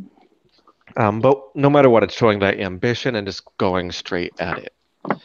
The next one we have is judgment. So it's telling her that she needs to. One sec. It's telling her that she needs to evaluate her past actions and become more aware of who she is and be aware of her goals. This reckoning may surprise you and lead to um, better endings and new beginnings. And things that you thought have already been finished and that are dead and gone, um, they might resurface, but you're going to be able to deal with them again, and it's going to help you out. So it's showing you rushing into this, and then it's saying that it's going to be beneficial. It's going to clear up some old loose ends, and it's really going to help you out.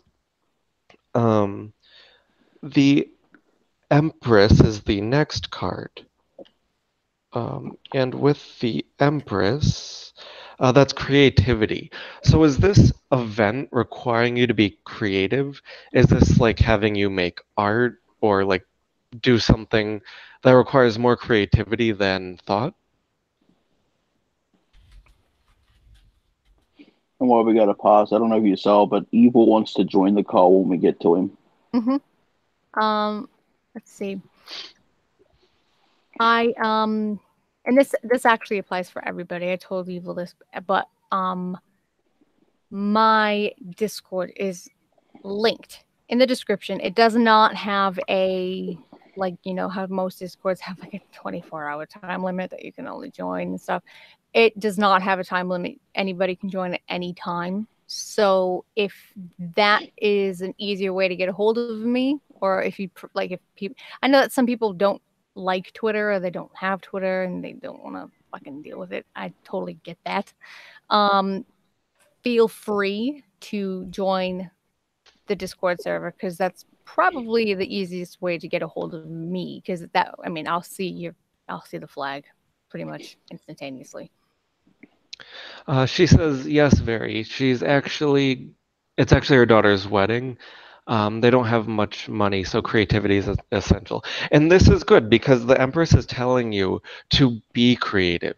Rather than, like, obviously it's good to follow calculated risks. Be as creative as you can. Trust your instincts. I think you could find ways to save money by being creative. Because it's showing that you're a creative person and this creativity will benefit you. And then I was trying to see sort of like the outcome after this event, because this was sort of a little bit of a vague reading. So I just wanted to draw another card to see how it comes out. And I got the Four of Swords, which is seclusion. So after this, you might feel a little bit of pain, like you're a little bit worn out, and you're gonna be stressed, and you're gonna need to recharge. I think that the first three cards are showing you're going to have a lot of success doing this, but that's going to drain you very emotionally and mentally. So just be prepared for that. It's good that you know that now so you can find ways to recharge yourself, to ground yourself. Don't wear yourself out completely. You can do this. You're going to be successful at this and know that you're going to be successful, but just be aware that it's going to cause you to sort of seclude and it's going to cause you a little bit of stress. But just prepare yourself for that and I think you'll be fine. Nice. I hope I answered all of Madam Raven's questions with that. And then we had a question from Antonio. I want to make sure I get to everyone. Antonio's question was basically, will his health right now allow him to visit his half-brothers? Let's see. Antonio is such a good person. I always get really good energy from him. Let's see.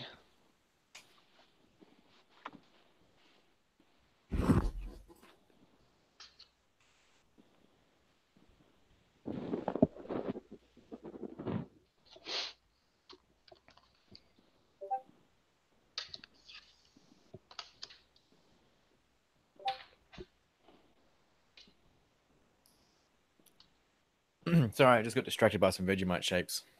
Oh my God. The fact that they even have those. Do you understand how fucking crazy that is? You know those little, usually they're like pizza flavored or whatever. They have fucking Vegemite flavored. And Rob eats them like they're just like it's candy. Like he eats them. He likes Vegemite. This is how you can tell that he's Aussie. Only Rob. Okay, so this first one is the Page of Pentacles, kind of showing that it's reliability. So right now, he's in a good state where it's very reliable. Everything feels safe right now. Everything's kind of fluid, and it's just everything's balanced. So he's in a really good, reliable state right now. And it's telling you too that you have to be aware of being preoccupied with gain and possession. So maybe in relation to this going to visit them, you're trying to get the money and you're trying to do something to be able to do that. It's telling you don't get preoccupied with that. Allow it to happen naturally. And the next one is the Queen of Pentacles, which is good fortune. Luck is on your side with something that you need to protect your fortune when you get it. So you might come into some sort of money, you might come into plane tickets, some sort of fortune that will come to you. You need to protect it. Make sure to not waste it. You need to also rely on your social connections. Allow people to help you. Also enjoy the arts. So I think you're an artsy person. I think you draw your like icons. I'm not sure if that's you who draws it, but they're really good. So if that's you, you're a very artsy person. And stick with that and it's going to pay off. Even if it's just relaxation and a good outlet, that's going to pay off. So maybe along with your health, your mental health might need this relaxation. So put your energy into making art, to being creative. Use that as an outlet to heal you and kind of calm yourself down. The last card I have here is the Eight of Swords, which is indecision. So right now, you have a choice, it seems like, or you're going to be presented with one. And you either are or you're going to be very weary about it. You're not sure what to do. So you need to look patiently within yourself for answers, and no one else can decide for you. So maybe your health might improve, and your doctor says, you can go, but it's sort of you're taking your own risk by doing that. Really look within yourself and kind of decide, am I okay to go? So wait for that permission, and then really look inside yourself, because it might not be best to go. So at that point, that's when you have to decide. And then I think we had one more question. We had a couple more questions. I know that, okay, so Nikki had another question, and Evil also did as well. Okay, so Evil, you've DM'd me. Perfect. We'll go Nikki, because that I'm going in order. Nikki said she wants to know what job will she have in the future, because she's bouncing from job to job right now. Okay, let's see. Let's see if I can see what kind of job she has.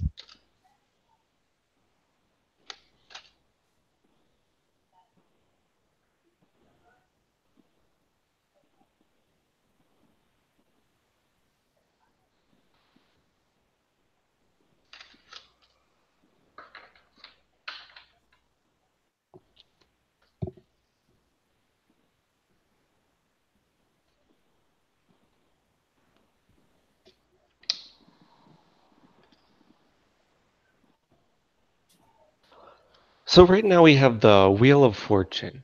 So there is a cycle going on right now. So maybe this is like the second or third time you're getting a job that's similar to one you've done before. And you need, it's also saying that you need to be as lucky as you are skilled, or even more so.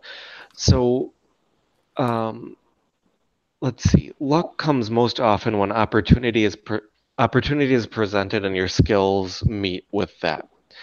I'm kind of bouncing all over the place right now, but I'm trying to figure out this card. So you need to study the various arts and sciences devoted to cycles and timing. So what this card is saying is that maybe you're stuck in a cycle. Maybe this is the third time you're in this job, or like a second time you're doing this job. It's something you've been doing again and again. And maybe it's not a job. Maybe it's just something similar that you see repeating over and over again. And it's saying that you need to kind of develop a new skill and kind of use that alongside luck to kind of get to your next place. Then we have the Eight of Wands, which is signals. You need to make your intentions perfectly clear before taking action. You need plans, directions, and as well as messages of love and support. So you're going to need the support of people around you for this. So let's see. This is mainly saying that you have to decide, you have to make it clear in your heart what you want. Because if you don't have that clear, if you don't have that clear goal, you're not going to get out of your cycle. You're going to keep repeating this cycle. You're going to get into a new job. You're not going to like it. You're going to repeat the cycle over and over again. So you need to have a clear understanding of where you're going. And then, once again, we have the Ace of Wands. And I'm not surprised that we're drawing all these wands, because wands represent work. And this is initiation. Work, people. You understand that? You need to be handouts. You need to be instinctive, creative, and passionate. So you need to find your goal and then take any like chance you have, take that, as long as it's following that goal you have. So it's basically saying you need to make it clear in your heart where you want to go, and then take all the chances you can getting to that goal, if that makes sense. Good night, Madam Raven. Good night, Madam Raven. Night, Raven. Always good to have you here. We'll dream of you. I don't know about you guys, but I'm getting a little spinny wheel on my stream. Me too. Yep, same here. Oh, it went away. Oh, good. Okay, so I think we're back on.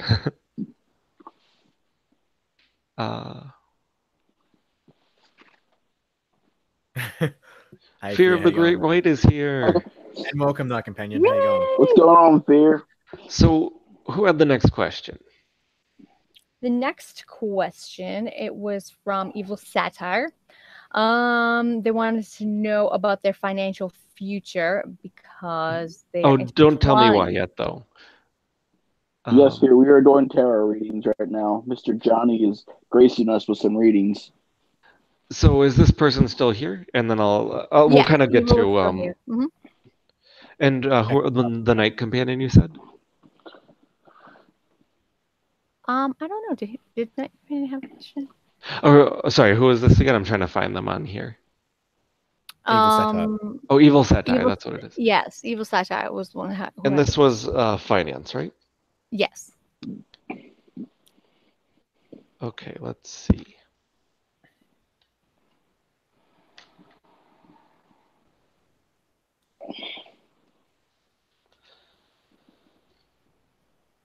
Okay, so I got the Devil card for this one.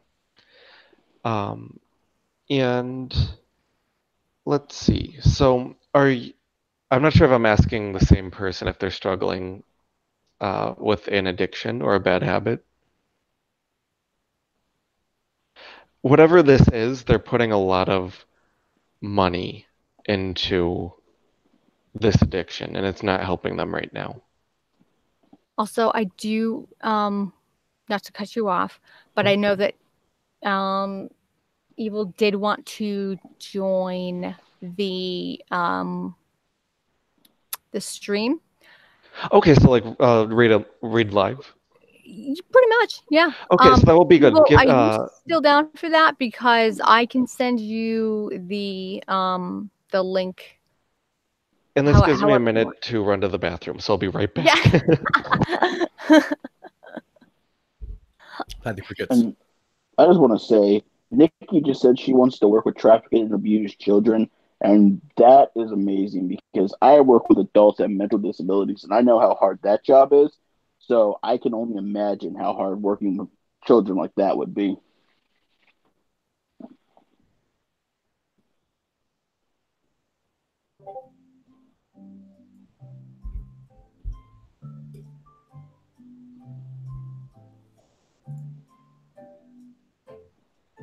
Oh my God! Somebody's. I heard Is that you, Dustin? Jeopardy. You son of a bitch! No, playing fucking Jeopardy music. God that damn has it! to be Rob. It's not me. Bullshit. Somebody. There's a little kid in the background going fucking crazy. Rob, that fucking. Oh, you can never trust an Aussie. I swear to God. I need to like write. I'm gonna get that's my next tattoo. Never trust an Aussie. It's gonna be like right on the fucking forehead so that everybody knows, and then I'm gonna be like, what is your keychain? Oh, your keychain has a fucking Aussie flag on it. That's not. Hey, Rob, I just got to ask you, with that Jeopardy music, is there a little kid in the background going fucking crazy? We'll pay for that floor. I ain't never paid for no floor. Not me. Nope. Not never. Okay, I am back. No, he's back. Play the music again. Okay, I'm gonna send Evil. Stop bad mouthing Johnny now. Link. I don't know if it's gonna get too convoluted in here, so I don't know. Dustin, did you have another question, or do you? Oh, I can just stay quiet. No, I mean. Yeah, you shut the fuck up because I'm gonna send Evil the link to join it.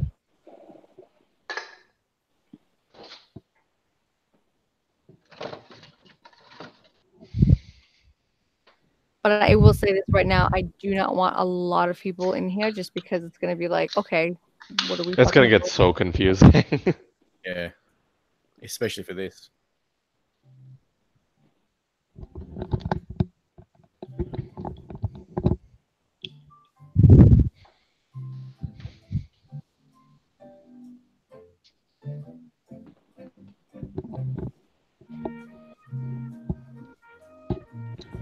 I love the music.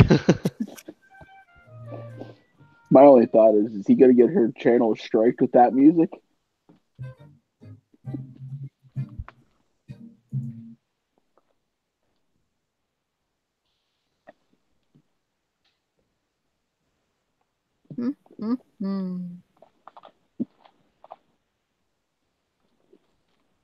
Feels so official.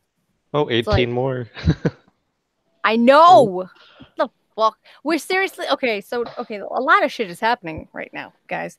Apparently, our futures are being predicted by somebody who initially claimed to be bad at this, but apparently is being pretty spot on with it.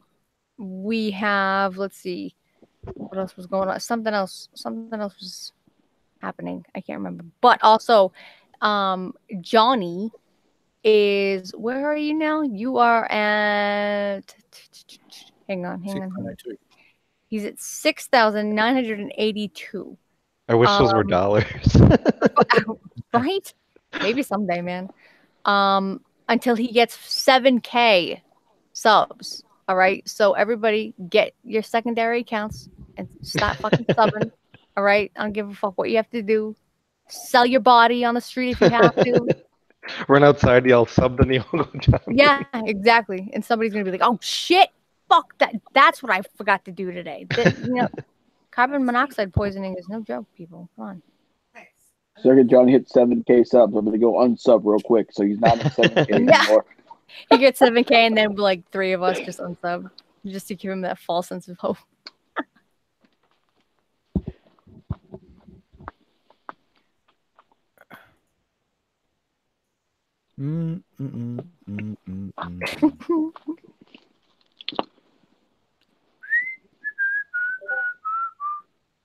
God damn it, Jeopardy. In the meantime, I've got another guest panel judge member to put on. 2 seconds. What? What are you doing? Oh God! Now I'm seeing. Hello, this is Mr. Ramsey. Hello, God everybody. damn it! Welcome to the chat. I should have known. I am a horror narrator, and it's Vidith22. Vidith Is here. I remember doing a collaboration What's up, Vidith? only a little while ago. It was a very scary compilation of scary stories that was on this channel. Oh, for fuck's sake! For I have fuck's sake! our little agreement of doing a collab on my channel too. Good to see you, Vidith. It's always every time Vidith comes into the chat, I'm just kind of like, oh, he actually clicked on something that had my name on it. We love you, Vidith. Vidith is dope. Vidith is dope.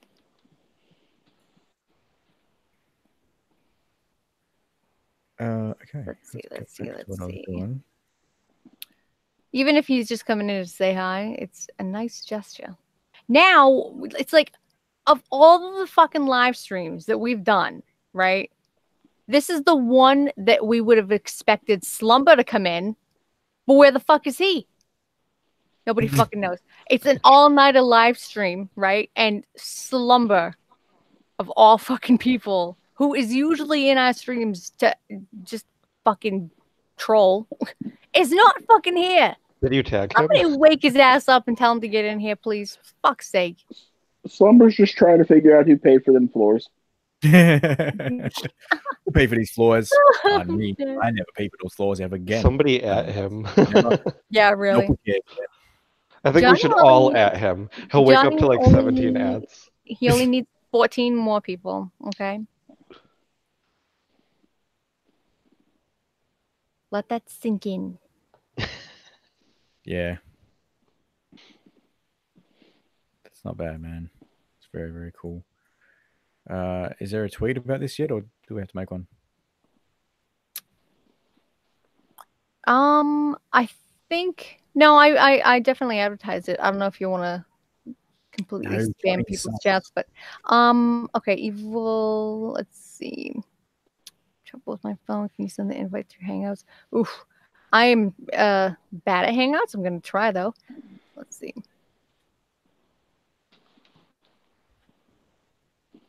All right, I'm going to send it to your email address through Hangouts. Okay,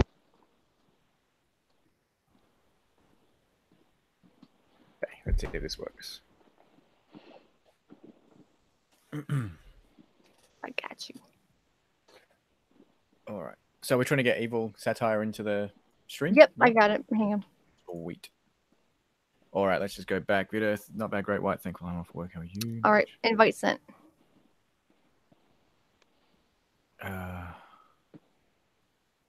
Angel.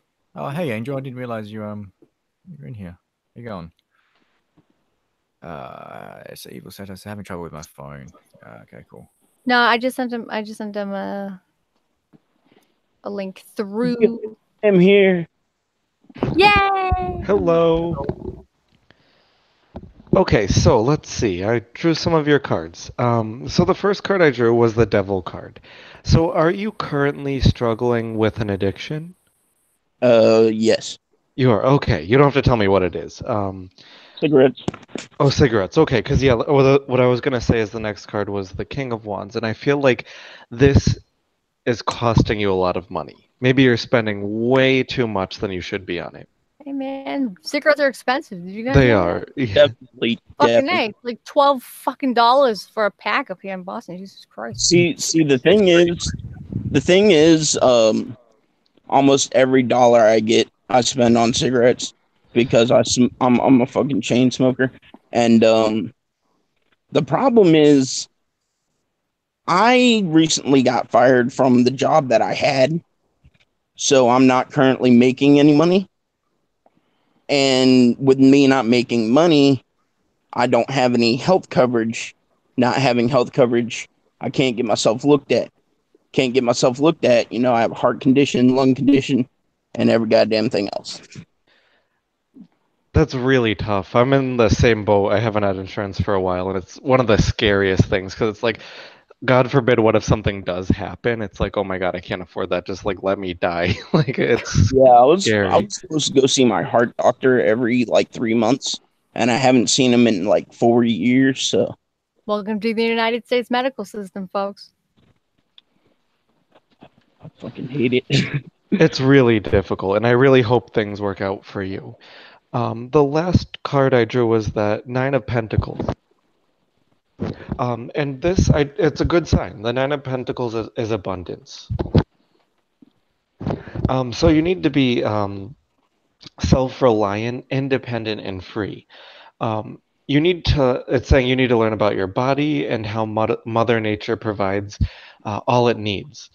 So maybe this isn't Mother Nature, but you're going to be provided everything you need, but that doesn't mean like right off the bat you're going to be comfortable.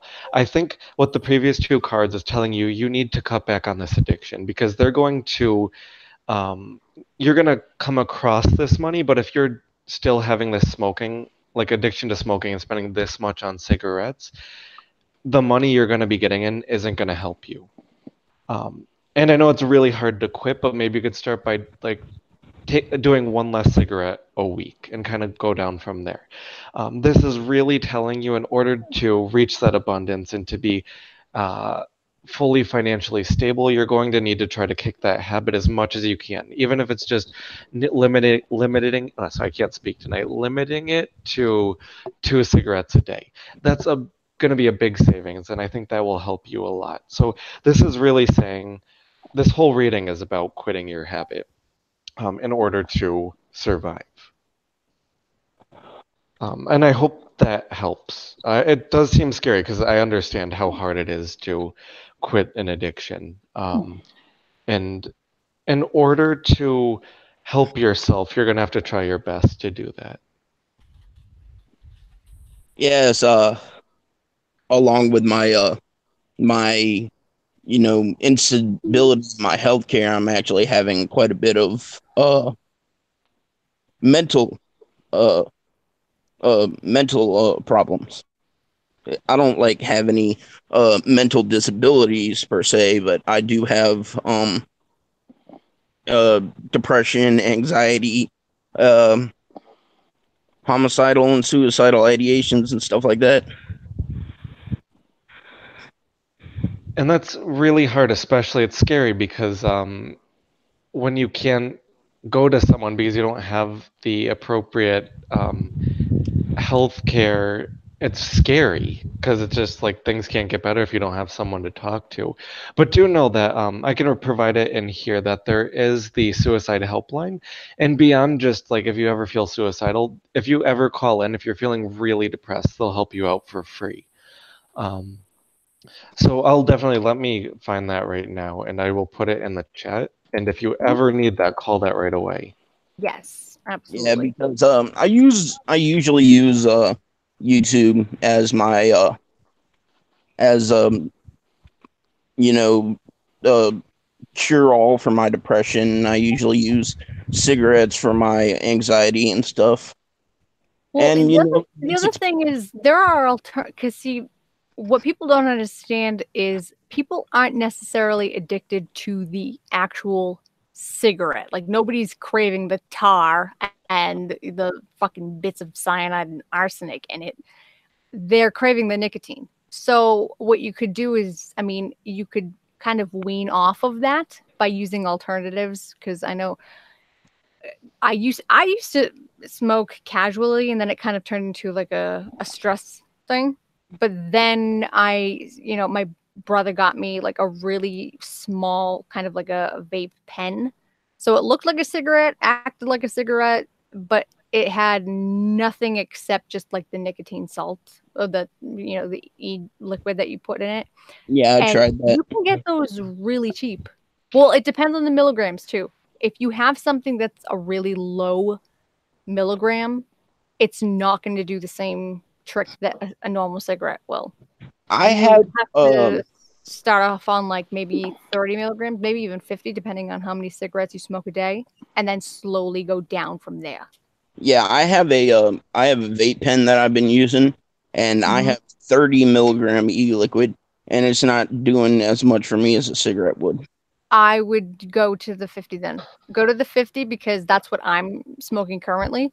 And I have noticed that it was a little bit difficult in the beginning, but now I can smoke the 30 milligrams without any problems. Like I would actually have to actively, consciously think about it before I'm just like, oh wait, Yeah, and I have even to be a little bit small more. steps are an achievement. Yeah, Even if it's exactly. just a little bit, like if you quit one cigarette out of a whole couple packs like a day, Hmm. that's an achievement. Yeah. I recently quit coffee, and I know that's nowhere near as bad as an addiction, but I was suffering so bad. But it's like I told myself I was drinking a pot of coffee a day, and I'm like, well, if I could drink a half a cup less this week, that's an achievement. And eventually I just got off of it. I went down so slowly. And you just need to don't scare yourself, don't force yourself into an uncomfortable position. Just do it slowly, and recognize that you're taking care of your body. Yeah, and since like cigarettes are one of the cures for my anxiety, if I don't really smoke cigarettes, I'll revert to stress eating, which is what I used to do, which is one of the reasons I weigh 485 pounds. And my sciatica isn't helping at all with losing my weight because it fucking hurts like a bitch. It's hard, yeah. Those are very temporary solutions to a long-term problem, though. Because it's like I'm the same way. If I get really stressed, the first thing I want to do is go for food. But recently, this started happening, I'd say like 6 months ago, maybe not even 6 months, like 3 or 4. Um, I finally, when I got stressed out, I would try to eat something healthy. I wouldn't stop myself from eating. I would just pick up something that benefits me. I'd get like coconut water, even though it's full of sugar. Everything else in there is healthy and it has something that's benefiting my body. Or I'd get like an apple or just something, even like dark chocolate. I would treat myself to those things and allow myself to eat as much as I wanted of that, thinking that everything I'm putting in my body is helping me in some way. Um, that's sort of how I got over some of my addictions and some of my bad habits and my eating habits is just that's sort of the step I took. I'm not saying for sure it's going to work, but I think it will help. It will get you into a healthier spot. And if you can save money and energy and like help your body that way, that's going to help you a lot in the long run. You have to think of Mhm. the long term rather than like short term anxiety relief. Big picture always, always, always helps. You can see, like, this is like the Monet effect, okay? When you're standing up close to a Monet painting, it's like all muddled and gross, and you're like, what the fuck is this? It's just like slabs of paint. Like, what the fuck? How is this art? Well, you got to step back, see the entire fucking picture before you go, oh, okay, I see what this is going. So when you do that in life, you can see more avenues that you can take, more pathways, more options that you didn't even know existed because you were too busy focusing on other things or having tunnel vision on, you know, whatever was stressing you out in that moment. You have to absolutely look at the big picture. Like it sometimes it's hard for people because sometimes people just physically and mentally can't because they're so caught up in the moment. But 5 minutes out of your day just to kind of take a look at what the future might hold. It's not a lot of time, but it can do a lot of good. Well, I recently did actually I don't have any money, but I did recently come into some healthcare. So I guarantee if we do another reading 3 months from now, it's gonna look a whole lot better. I think it will. And always remember, even if you make a mistake and you mess up, that's not messing up. Like, let's say if you like cut It's back just a lesson on learned. That's it. exactly. If you cut back on cigarettes for a month and you're doing so well, and one day you just smoke 2 packs, that's not messing up. You still did so much work the previous month. And that's just maybe a day that you're giving yourself off, and then you just think, I'll get back to it tomorrow. Just make sure that you're getting back to it. And never see things as mistakes or failures because you're always progressing.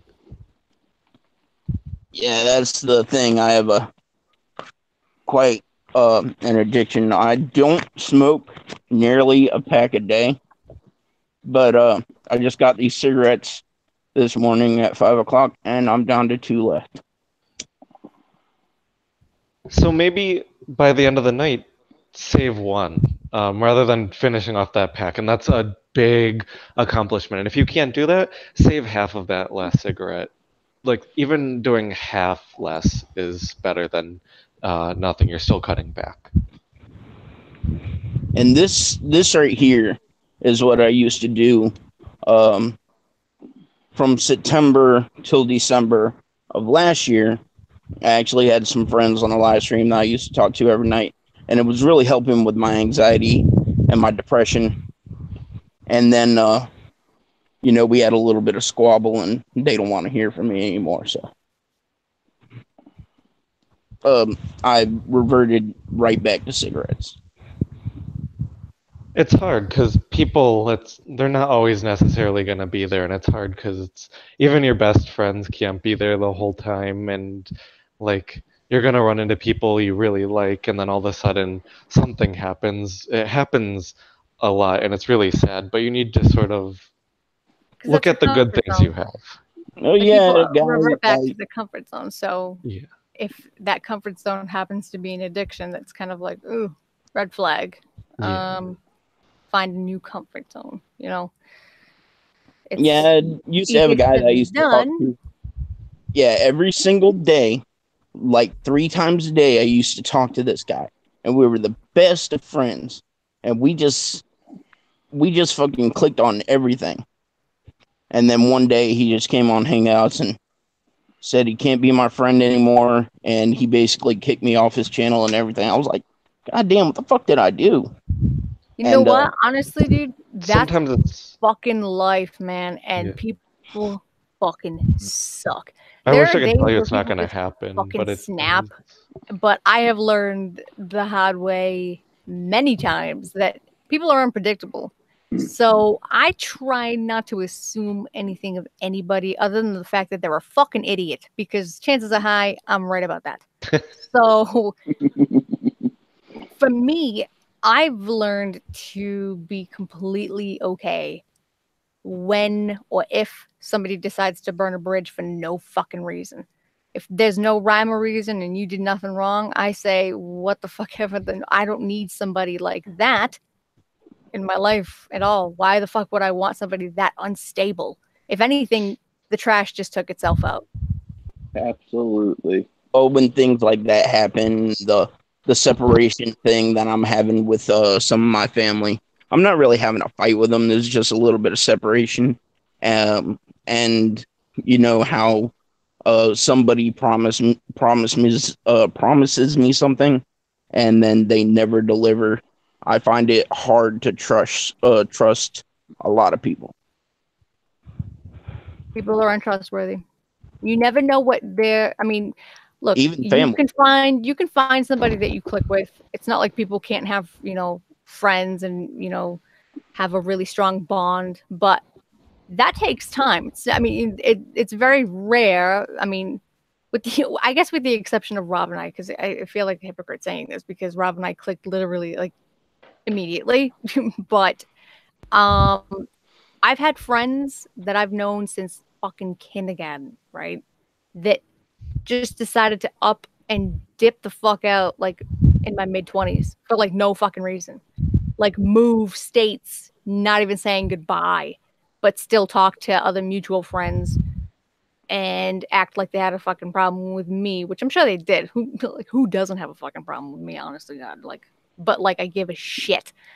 I have kind of not necessarily trained myself. I guess it was kind of natural for me to be completely okay being by myself because there's nothing wrong with that.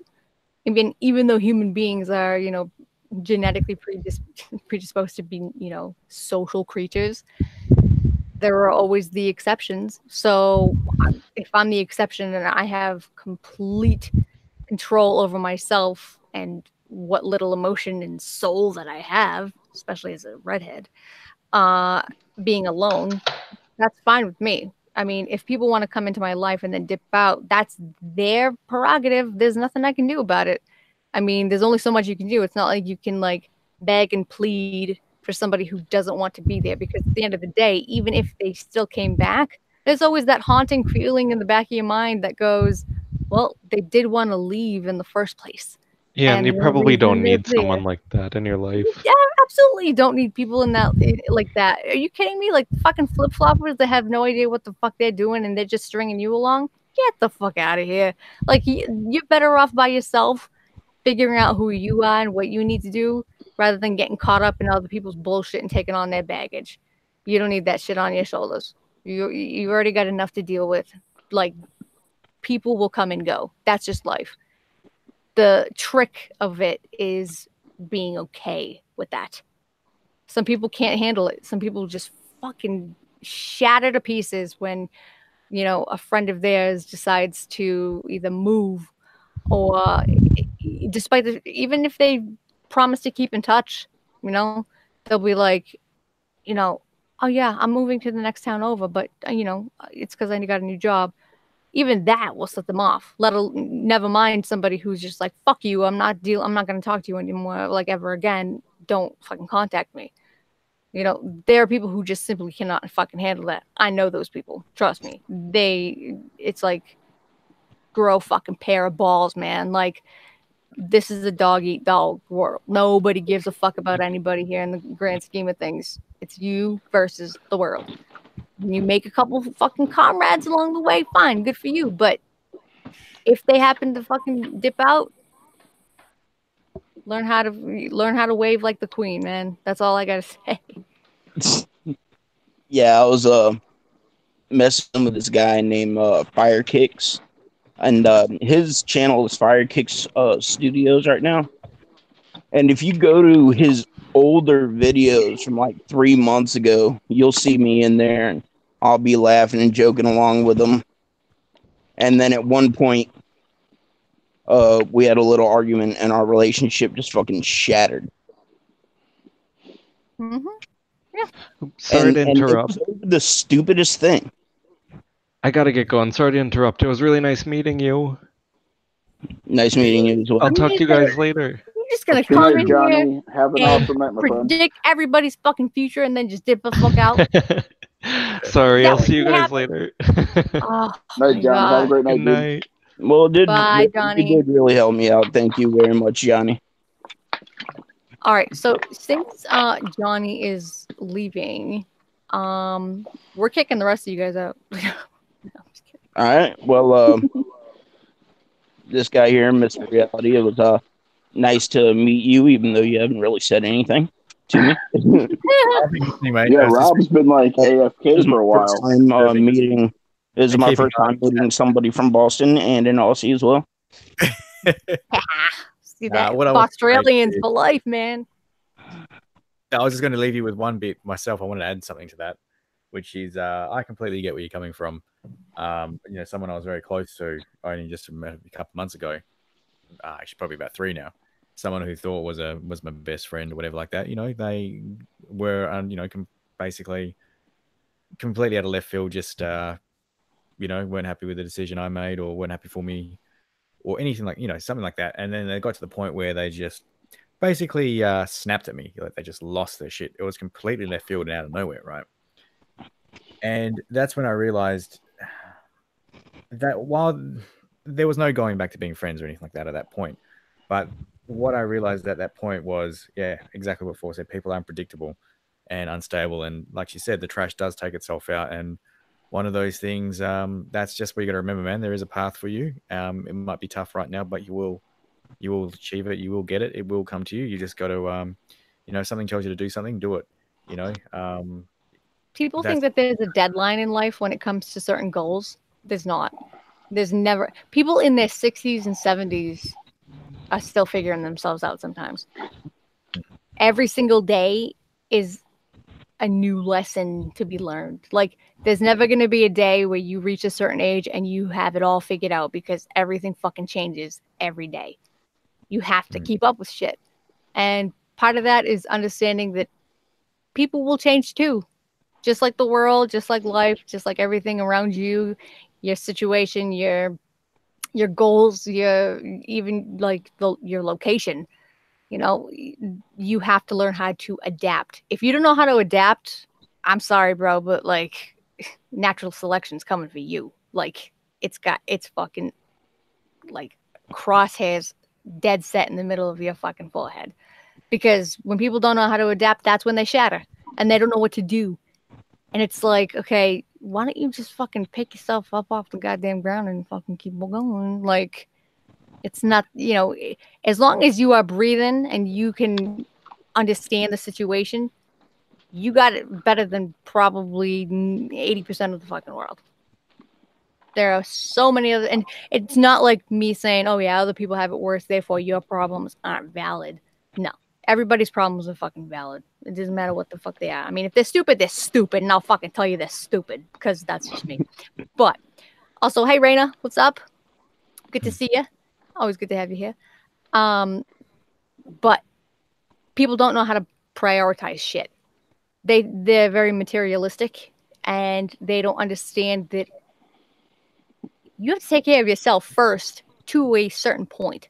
When you find somebody that, you care about more than yourself, that's when, you kind of have to go, okay, now I need to figure out how to balance things. It's kind of like I'm sure you guys have heard of like, I'm sure some of the people in this chat are only children, like only child syndrome, where they grow up and they don't know how to do things like share or interact with somebody close to their age, whereas somebody who has a sibling, they learn those traits without being taught. If one, like my brother and I, for example, we had to learn. Nobody taught us how to share. We just figured it out. If one of us wanted a toy and the other one was using it, we learned that, okay, I'll have it for this amount of time and then you can have it next. And then I'll use the toy that you're using and then we can go back and forth. That's how and little kids learn that. And when you learn that at a young age, it's never too late. It's not like you can, you're going to reach your adulthood and just kind of forget how to adapt to the world. It's learning how to teach yourself how to do that. If you're alone, sometimes it's easier because you don't have the added distraction of somebody else potentially kind of tarnishing your point of view, kind of muddling your perspective, if that's fair to say. Sometimes you have to take a break and just kind of think about shit. And sometimes the shit that you're thinking about, you're not going to like. Like, I'm sorry, but the life is not all fucking rainbows, kitties, and fucking, sprinkles on top, bro. Like, sometimes you are walking waist deep in the mud for years, but eventually you're gonna come out of it. You either go further into the fucking swamp or you fucking turn your ass around and get the fuck out.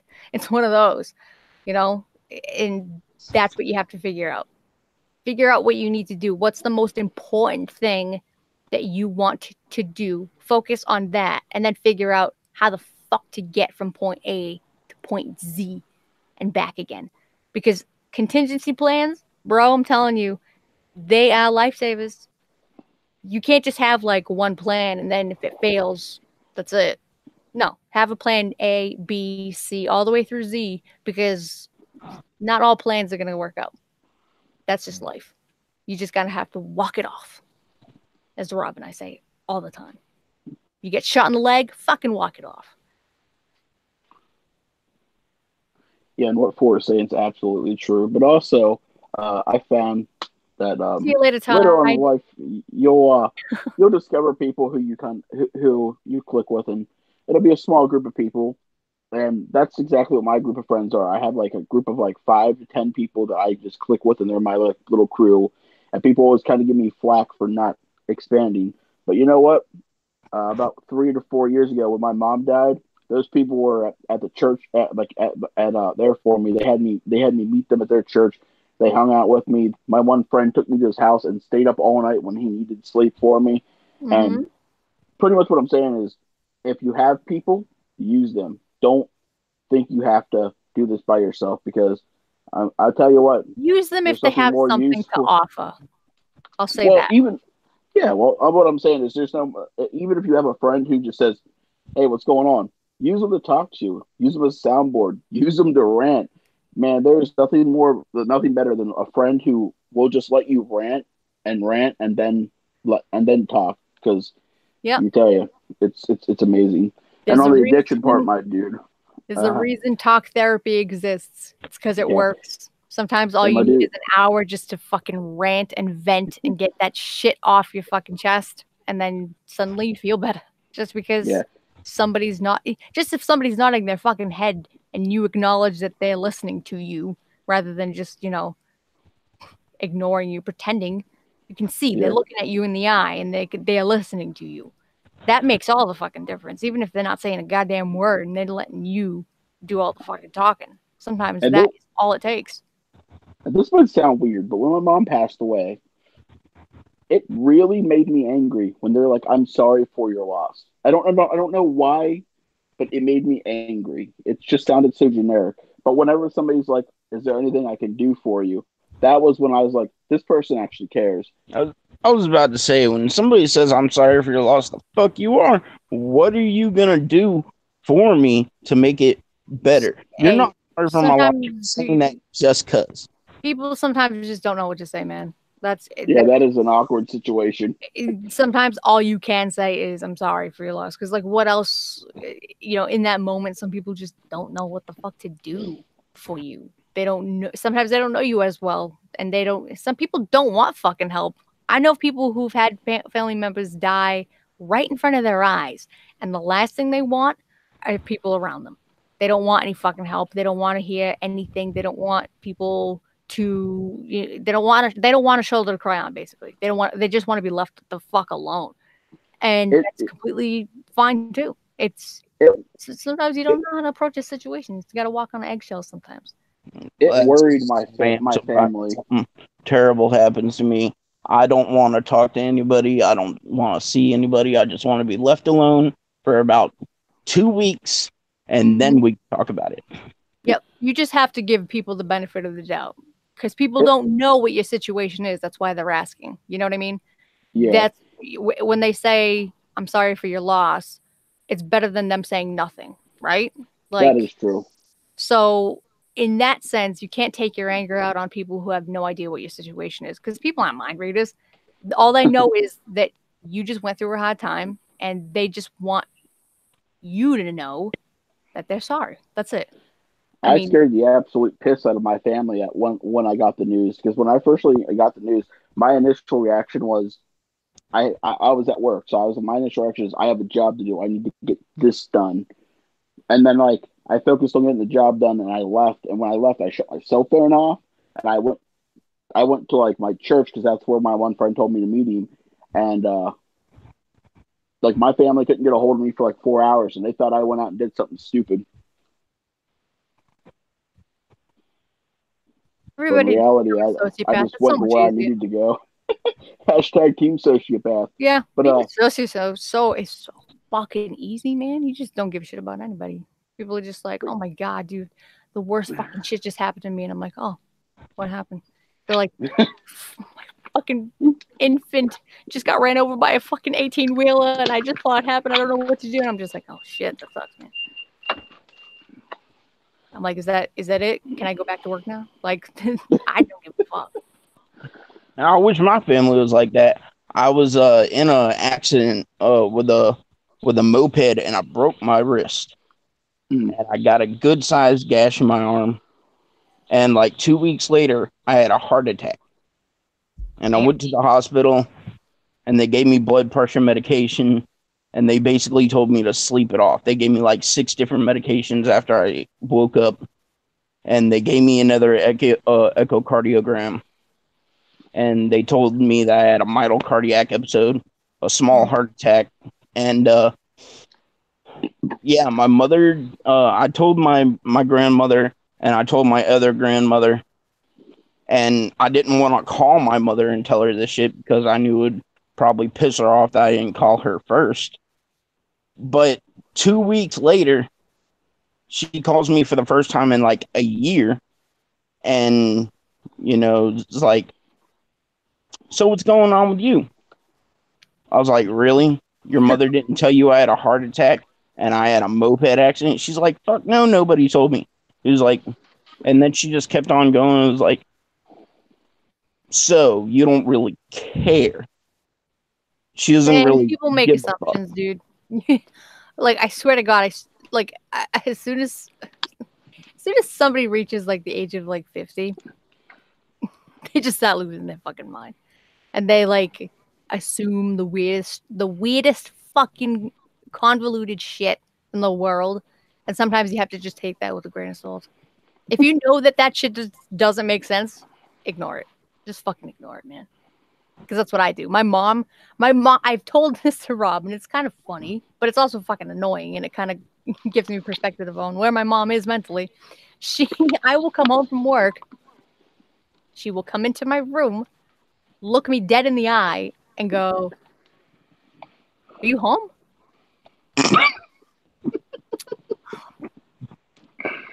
I'm sorry. I literally funny, but not funny. Head. I shake my head. I'm like, not yet. Give me 5 minutes and I'll be home, Mom. And then she looks at me like, why do you got to be sarcastic? I'm like, why do you got to ask stupid ass fucking questions? You're looking right at me. Of course I'm fucking home. Jesus Christ. Get your senility in check right now. Jesus, I'm not going to be your fucking like hospice nurse for the rest of your life. I will put you in a home. Trust me. That's okay. If anything is happening at my house, like party-wise, or somebody goes to the hospital, or some crazy crap like that, I'm always the last person to know. They're like, "Oh, nobody told you?" No, nobody fucking told me. What the fuck do you think I'm asking? And I guess that's probably because I'm the middle child. They just forget I exist. Being the middle child, I found out through my cousin, is actually a really awesome position. It's awkward at first because you have that weird, like, oh, shit, nobody's paying attention to me. But you are the silent observer. Oh, yeah, I know. I fucking love it. Analyze everybody. And that's the best. Because once you get information on everybody, that's fucking ammunition as far as I'm concerned. Why do you think I have dirt on all my coworkers? So at any point if they try to get me fired, I can get them fired too.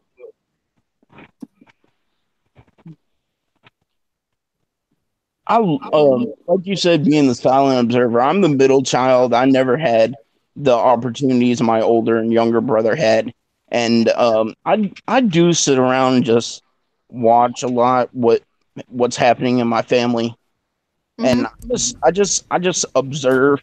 I don't really say anything, and then when something pushes me over the fucking edge, I just blurt out every fucking thing. And everybody in the family learns something new about maybe their significant other, their brother, their sister, their nephew, about what I just said. And then they're like, how the fuck did you know? Because I'm sitting right here. I want to do this shit. because I'm invisible to your ass. We haven't talked in 15 years since we were children. You don't think I'm paying attention, but I'm watching every fucking thing. Mm-hmm. Even if you're not the middle child, I mean, I'm firstborn. People have expectations of the firstborns. They want them to be successful and all this shit. Everybody's looking at me like, okay, when are you gonna have kids? When are you gonna get married? My brother's younger than me. He's getting married in September. He has a daughter already, and everybody's looking at me like, TikTok, motherfucker. And I'm just like, hold your fucking breath. I don't give a fuck. Yeah, Like, I'm the invisible middle There's child. the reason I've got black all in my fucking closet. I am ready for your fucking funeral. Trust and believe. Yeah, I'm the invisible middle child. I am 21 now. I still talk to my mother, sort of. She lives like 3 cities away, and she talks to me when she feels like she wants to. And the thing is, I got a tattoo when I was 18, and I'm 21 now, and she still doesn't know that I have a tattoo. Bro, you want to check this out? My entire extended family, I am covered in tattoos, right?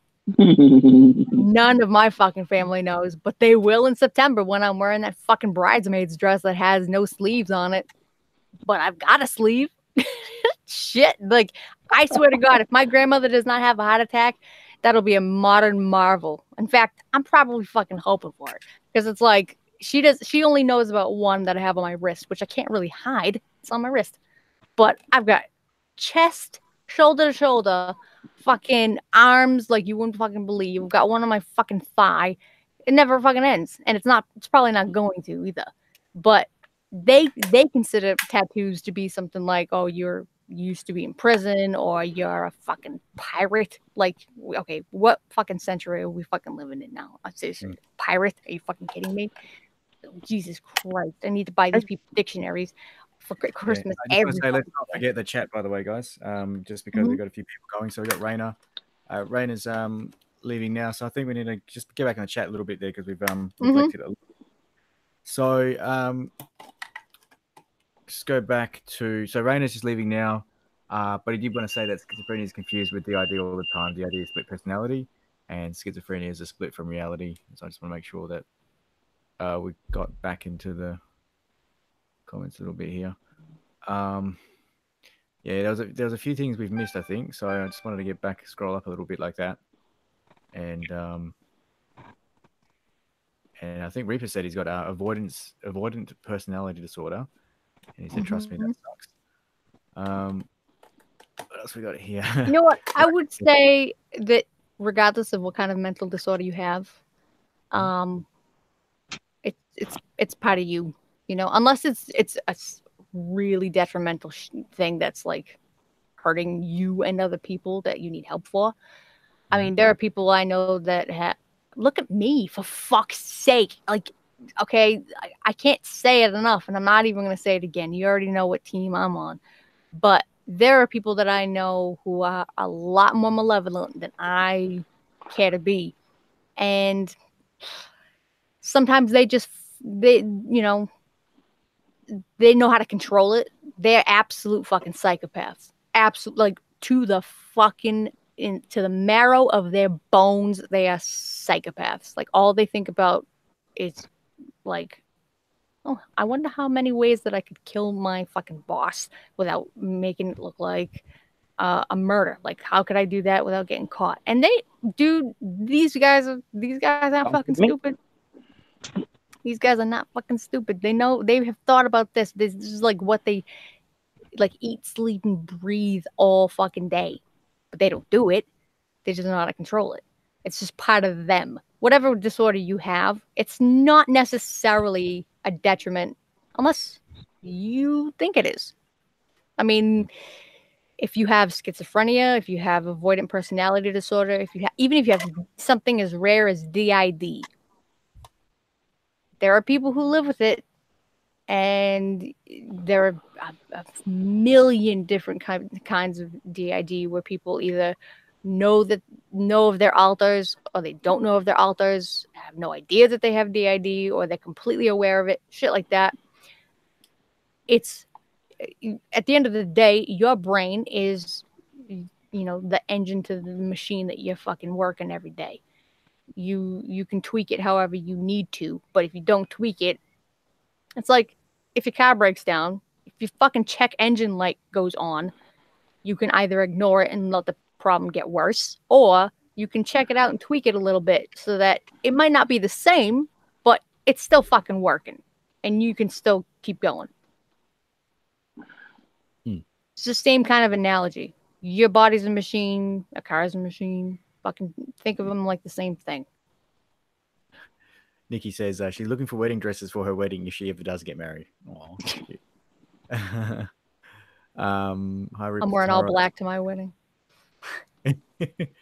Will there be any more stories soon? Okay. What else? I think we're all caught up at the moment. I know we missed a few there. Sorry, guys. Yeah, I think mainly they were conversing amongst themselves for a while. I went the whole way back up to the last time I commented, and that's what I was gathering.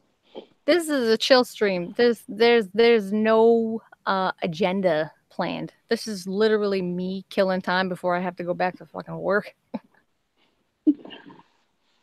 I don't give a fuck. Once you guys end this stream, I'm going to bed and getting like 4 hours of sleep. Like, people can do whatever the fuck they want in this chat unless it's trolling or instigating shit, because I will shove this steel-toed boot so far up your fucking ass you will taste the metal, I swear to God. But that being said, people can talk amongst themselves. If we're getting into heavy-duty conversations, let it flow. Especially if we're getting a point across. You know what I'm saying? Yeah, but I need to tone down on my addiction. I need to stop drinking like 6 liters of Diet Mountain Dew a day. And if you know that, get on it. Oh, I am. I drank like three. Shit. I drank like 3 liters of water today. So at least I substituted water in with what I was drinking. Because there's always like those, which I'm not. This is not me saying that you're that type of person. You could be, but I don't know. The people who constantly are like, oh, I need to do this. I need to stop doing this. But they never fucking make initiative. They never and they never like put forth the effort into actually doing it, regardless of how many people give them advice. It's like, they just would rather bitch about it. And it's just like, dude, you know what? We don't want to fucking hear that shit. We want to fucking see results. So either get your ass in gear or shut the fuck up. It's one of the other. I actually stopped drinking soda for about a year, and then I like had a soda, and I immediately, it was like, one led to another one, and then another one. But that's how I went from 365 to 313. I kind of just stopped drinking soda. Dude, soda is like soda is like Satan. Okay, it is. It's the devil. Satan. Like, you think it's so good because it tastes fantastic and it makes you feel all warm and fuzzy and carbonated inside, but yeah, that it all adds up. Plus, not to mention, if you drink enough soda like over the course of your lifetime, mark on your calendar when the fuck you have to go to the ER for kidney stones, because it's gonna fucking happen. I already got that marked. I am a huge fucking soda addict, but I do drink like 2 to 3 gallons of water every single day, not even exaggerating one bit. In substitution or in addition? Okay, no, good. In addition. I drink like 4, maybe 5, maybe 6 cans of soda every day, but I also drink like 3 gallons of water. Cut that shit down. If you know that that's the problem, you just acknowledged it was. So if you know that one of your addictions is drinking that much every day, it's as simple as, if you know how many cans of soda you drink a day, like say the average number is 6, cut it down to 5 every week, then cut it down to 4 the next week. Because this is how, like, I had an injury back in 2013 where my doctor put me on narcotics. Okay, specifically Percocet. All right.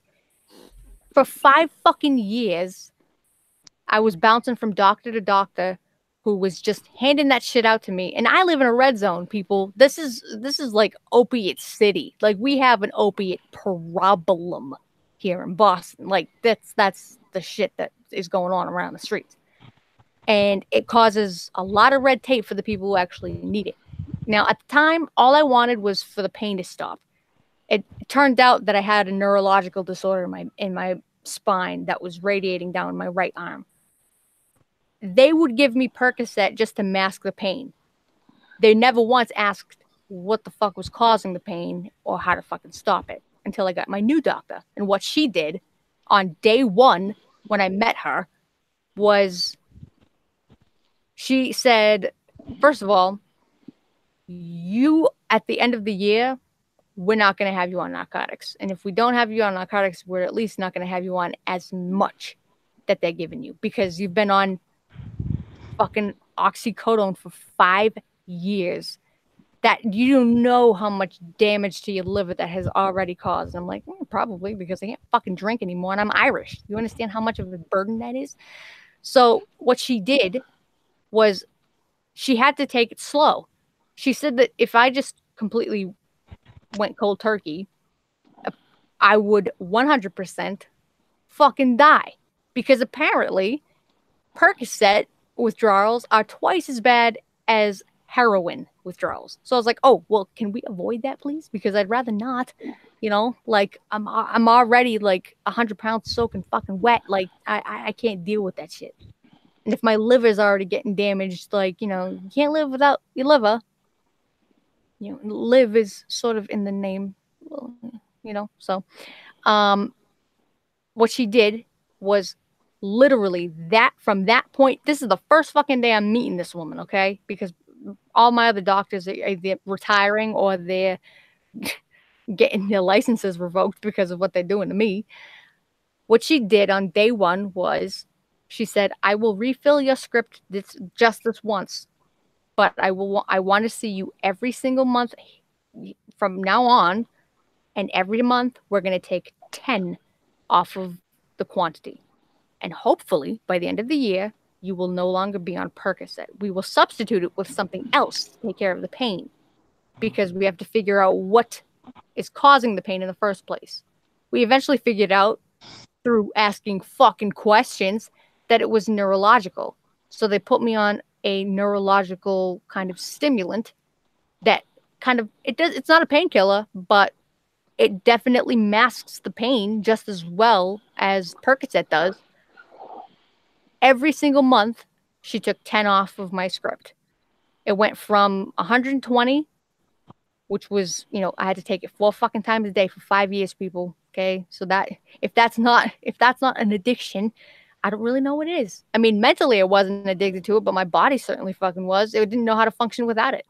So every day, my body would have to slowly get used to the fact that it was not on as much opiate as it was. By December, it just so happened to work out this way. She joked sometime like after like the second or third month, she's like, this could probably be your New Year's resolution to get off of narcotics. I was like, that'd be nice. It just so happened that my very last dose was December 28th of 2 years ago. So as of January this year, I have not been on a single fucking narcotic because she weaned me off of it. It is a very slow process and you have to have patience, but eventually you can do it, because at one point I was just like, I can't function without this shit. I can't get up in the morning without it.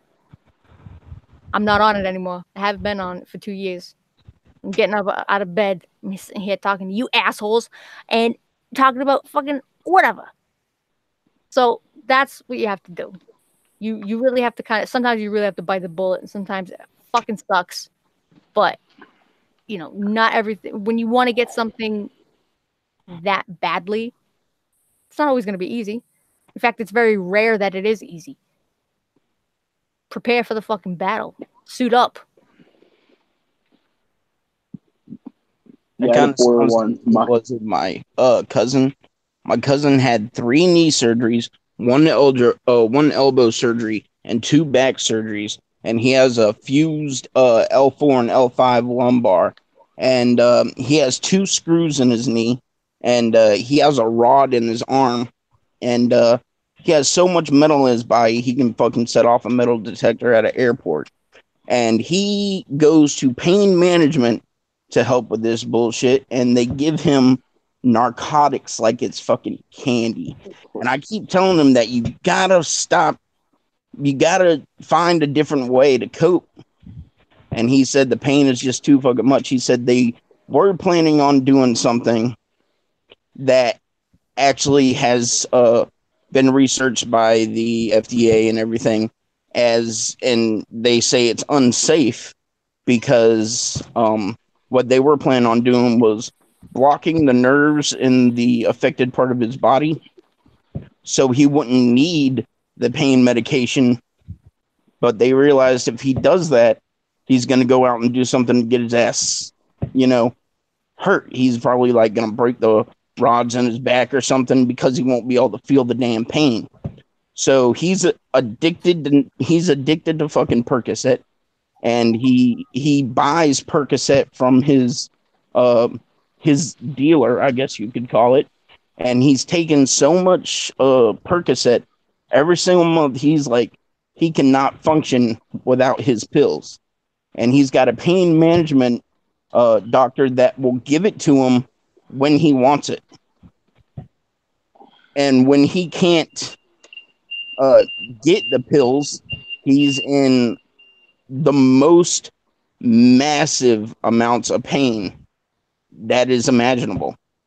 And there's no way to cure it. So he's addicted to painkillers, but he's apparently he's dealing with it pretty well. I know a lot of people who just kind of ignore the pain, so to speak. Oh,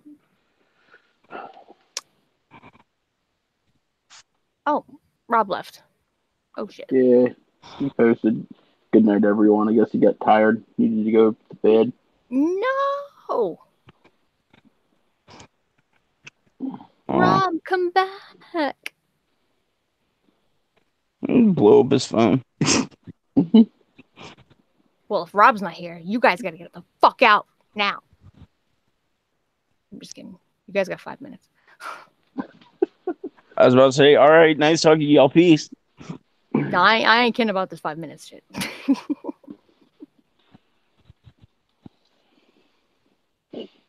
Yeah, so anyway, my cousin is straight up 100% addicted to painkillers, and he can't fucking tolerate the pain without it.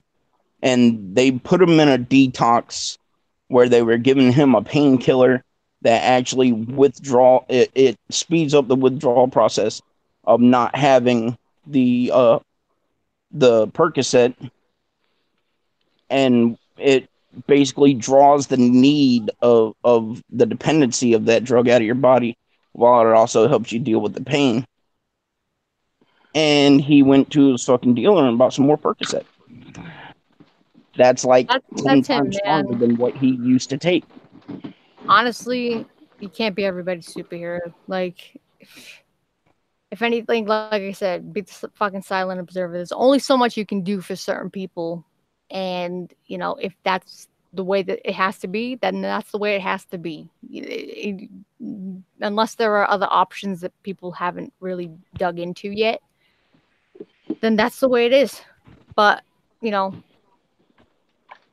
with that being said, I know that there's a lot going on in the chat right now, but seeing as it's 3:30 in the fucking morning, like, I'm gonna wrap this stream up real quick. So, let me see. Let me just read some of this shit. White Owl, probably, yeah. I think, give it a couple years, when you look at the statistics of it all, it's kind of like, okay, well, how many people have died from alcohol? Millions. How many people have died from weed? 0. So, when people look at, numbers and it's on paper, kind of hard to, combat that. You can't really dispute what's fucking fact. You know what I Yes. mean? So Didn't mean to cut you off, but they actually passed a local law here in this state saying that you are not allowed to receive a prescription of a narcotic medication over 30 pills over 2 months. So it actually makes it illegal to sell or give a prescription to somebody of more narcotics than they would usually be getting. Because my grandmother used to get like a 6 month supply because she has arthritis and she's fucking falling apart at the seams. And now she's only getting a 1 month prescription because of how they regulate the pills here. well, in a way, that's kind of a good thing because it prevents an inevitable addiction problem. This is why the area I live in is called the red zone. That means it has a drug and gun problem. And the drug of choice, well, the drugs of choice are heroin and Percocet. It's all fucking over the place. And that's why I said when I was on that shit, there was so much red tape that I had to go through that I was like, oh my God, like, please, like, let me have the courage to just like throw myself out of this fucking driver's side window on Route 290. Like let me fucking, let me get on the fucking fast lane. Maybe I'll fucking hit the guardrail, shit like that. Like, it was like, Jesus fucking Christ, how much paperwork do I have to fucking go through just to get something that I have literally been prescribed by a physician to get? Just because some assholes on the street are selling it for, no joke, $1.50 per milligram. It's an expensive fucking pill, guys. But people fucking pay out, and people who are selling that shit make a lot of bank. But hopefully it doesn't extend any longer than it has to. Some parts of the area are getting better, but at the same time, some other parts are getting worse. So it's kind of like balancing itself out. It's like always going to be a fucking red zone, but So here's a good one. In PA, they're currently attempting to pass like medical marijuana, and apparently to have medical marijuana, you need to give up your right to own a gun and or have a driver's license. I ain't even gonna get into the gun issue because I know I'm gonna be here for fucking like 8 more hours. Well, Miss my shift. ignoring the gun, the driver's license seems kind of like Valid. dumb, honestly. Like even if you're on medical marijuana, and maybe you can still work. How are you getting to work? Like where I live, it's not like we're in a city. There's no point A to point B, like public transit really. Have you ever smoked medical marijuana? No. Who? It's Like got I said, it's not legal. It's not legal where I live. It's got 40% more THC in it than regular marijuana that you find on the street because it's genetically altered to be that way. I've smoked a little bit of medical marijuana. It was called Space Cowboy. 2 hits put me to sleep. Now, if you want to have a driver's license and be on medical marijuana, you got to choose one or the other. Okay. Now that I'm reading the chat, it looks like a lot of people are heading off to bed. Yeah. Not only that, but I have to get ready for my bullshit shift because I got to go back to work, even though I just fucking got out. I'm literally still in my fucking work clothes, guys. Are you kidding me? Like, I got home, jumped on fucking stream. Now I'm going back to work. So I'm going to call it. I'm going to end the stream. For the people who actually joined in, I appreciate it. And thank you. And, wherever the fuck Johnny is, let me see where he's at now. He only needs, 6 more? Everybody, no, he only needs 5 more. Everybody get on your fucking secondary accounts and just subscribe to this motherfucker so I don't have to hear it anymore. And with that, I'm gonna end the stream now, and we'll probably end up doing another stream. Who Christ knows in like a couple days. But either way, like always, it'll always be advertised on Twitter, and yeah. You guys have a Yeah. good night. You guys know where my Discord is. If you guys need to get in touch with me, fucking click a few fucking buttons and get a hold of me, you assholes. Oh, guys, it's been real. Everybody have a great night. I'll Indeed. catch you guys in the next stream. Yes, and watch Cult of the Straw Man on Horror Hive. All right. Thank you Absolutely. for having me. I enjoyed being on your panel. Of course, it's always good to have Anybody you. who's still in the chat, You- check out the Crow Flies. If Check anybody is everybody's fucking channel. Everybody who is here right now and active, check out people's channel. See if there's something that you like and sub, because it always helps. Every sub counts. Every sub is appreciated. And it does wonders for people's channel. Look at fucking Johnny. He's fucking 5 away from 7K. I know, right? For fuck's sake. But yeah. With that said, I'm gonna end it, and No. we'll do another one probably in a couple days. It'll be Yeah, very I'll- impromptu, have no rhyme or reason, and you guys are all invited back just to shoot the shit. Whoop, whoop. Yep, indeed, I'll have to show up to maintain my perfect attendance. of course. Yeah, and You've I earned your modship. You've earned your modship. And I wanted to say that I don't currently have any videos on my channel, but in the next few months, hopefully, I will be doing a collab video with none other than Goodnight Goosebumps. Hey, there you go. Starting off big. So there you go. That's more of a reason to sub to his channel and click the notification bell so that when that shit drops, you guys will know. So get that, You get on that OGs. shit. And until next time, I hope everybody has a good night, and thank you guys for joining me rambling for 3.5 hours on an all-nighter live stream. I'm just glad that I, kicked Swamp Dweller's ass when it came to this shit. I knew I was gonna outdo him. You can come at me any day of the week. No, I'm kidding. All right. You guys have a good night. Peoples. And I'll see you guys in the next one. Peace out.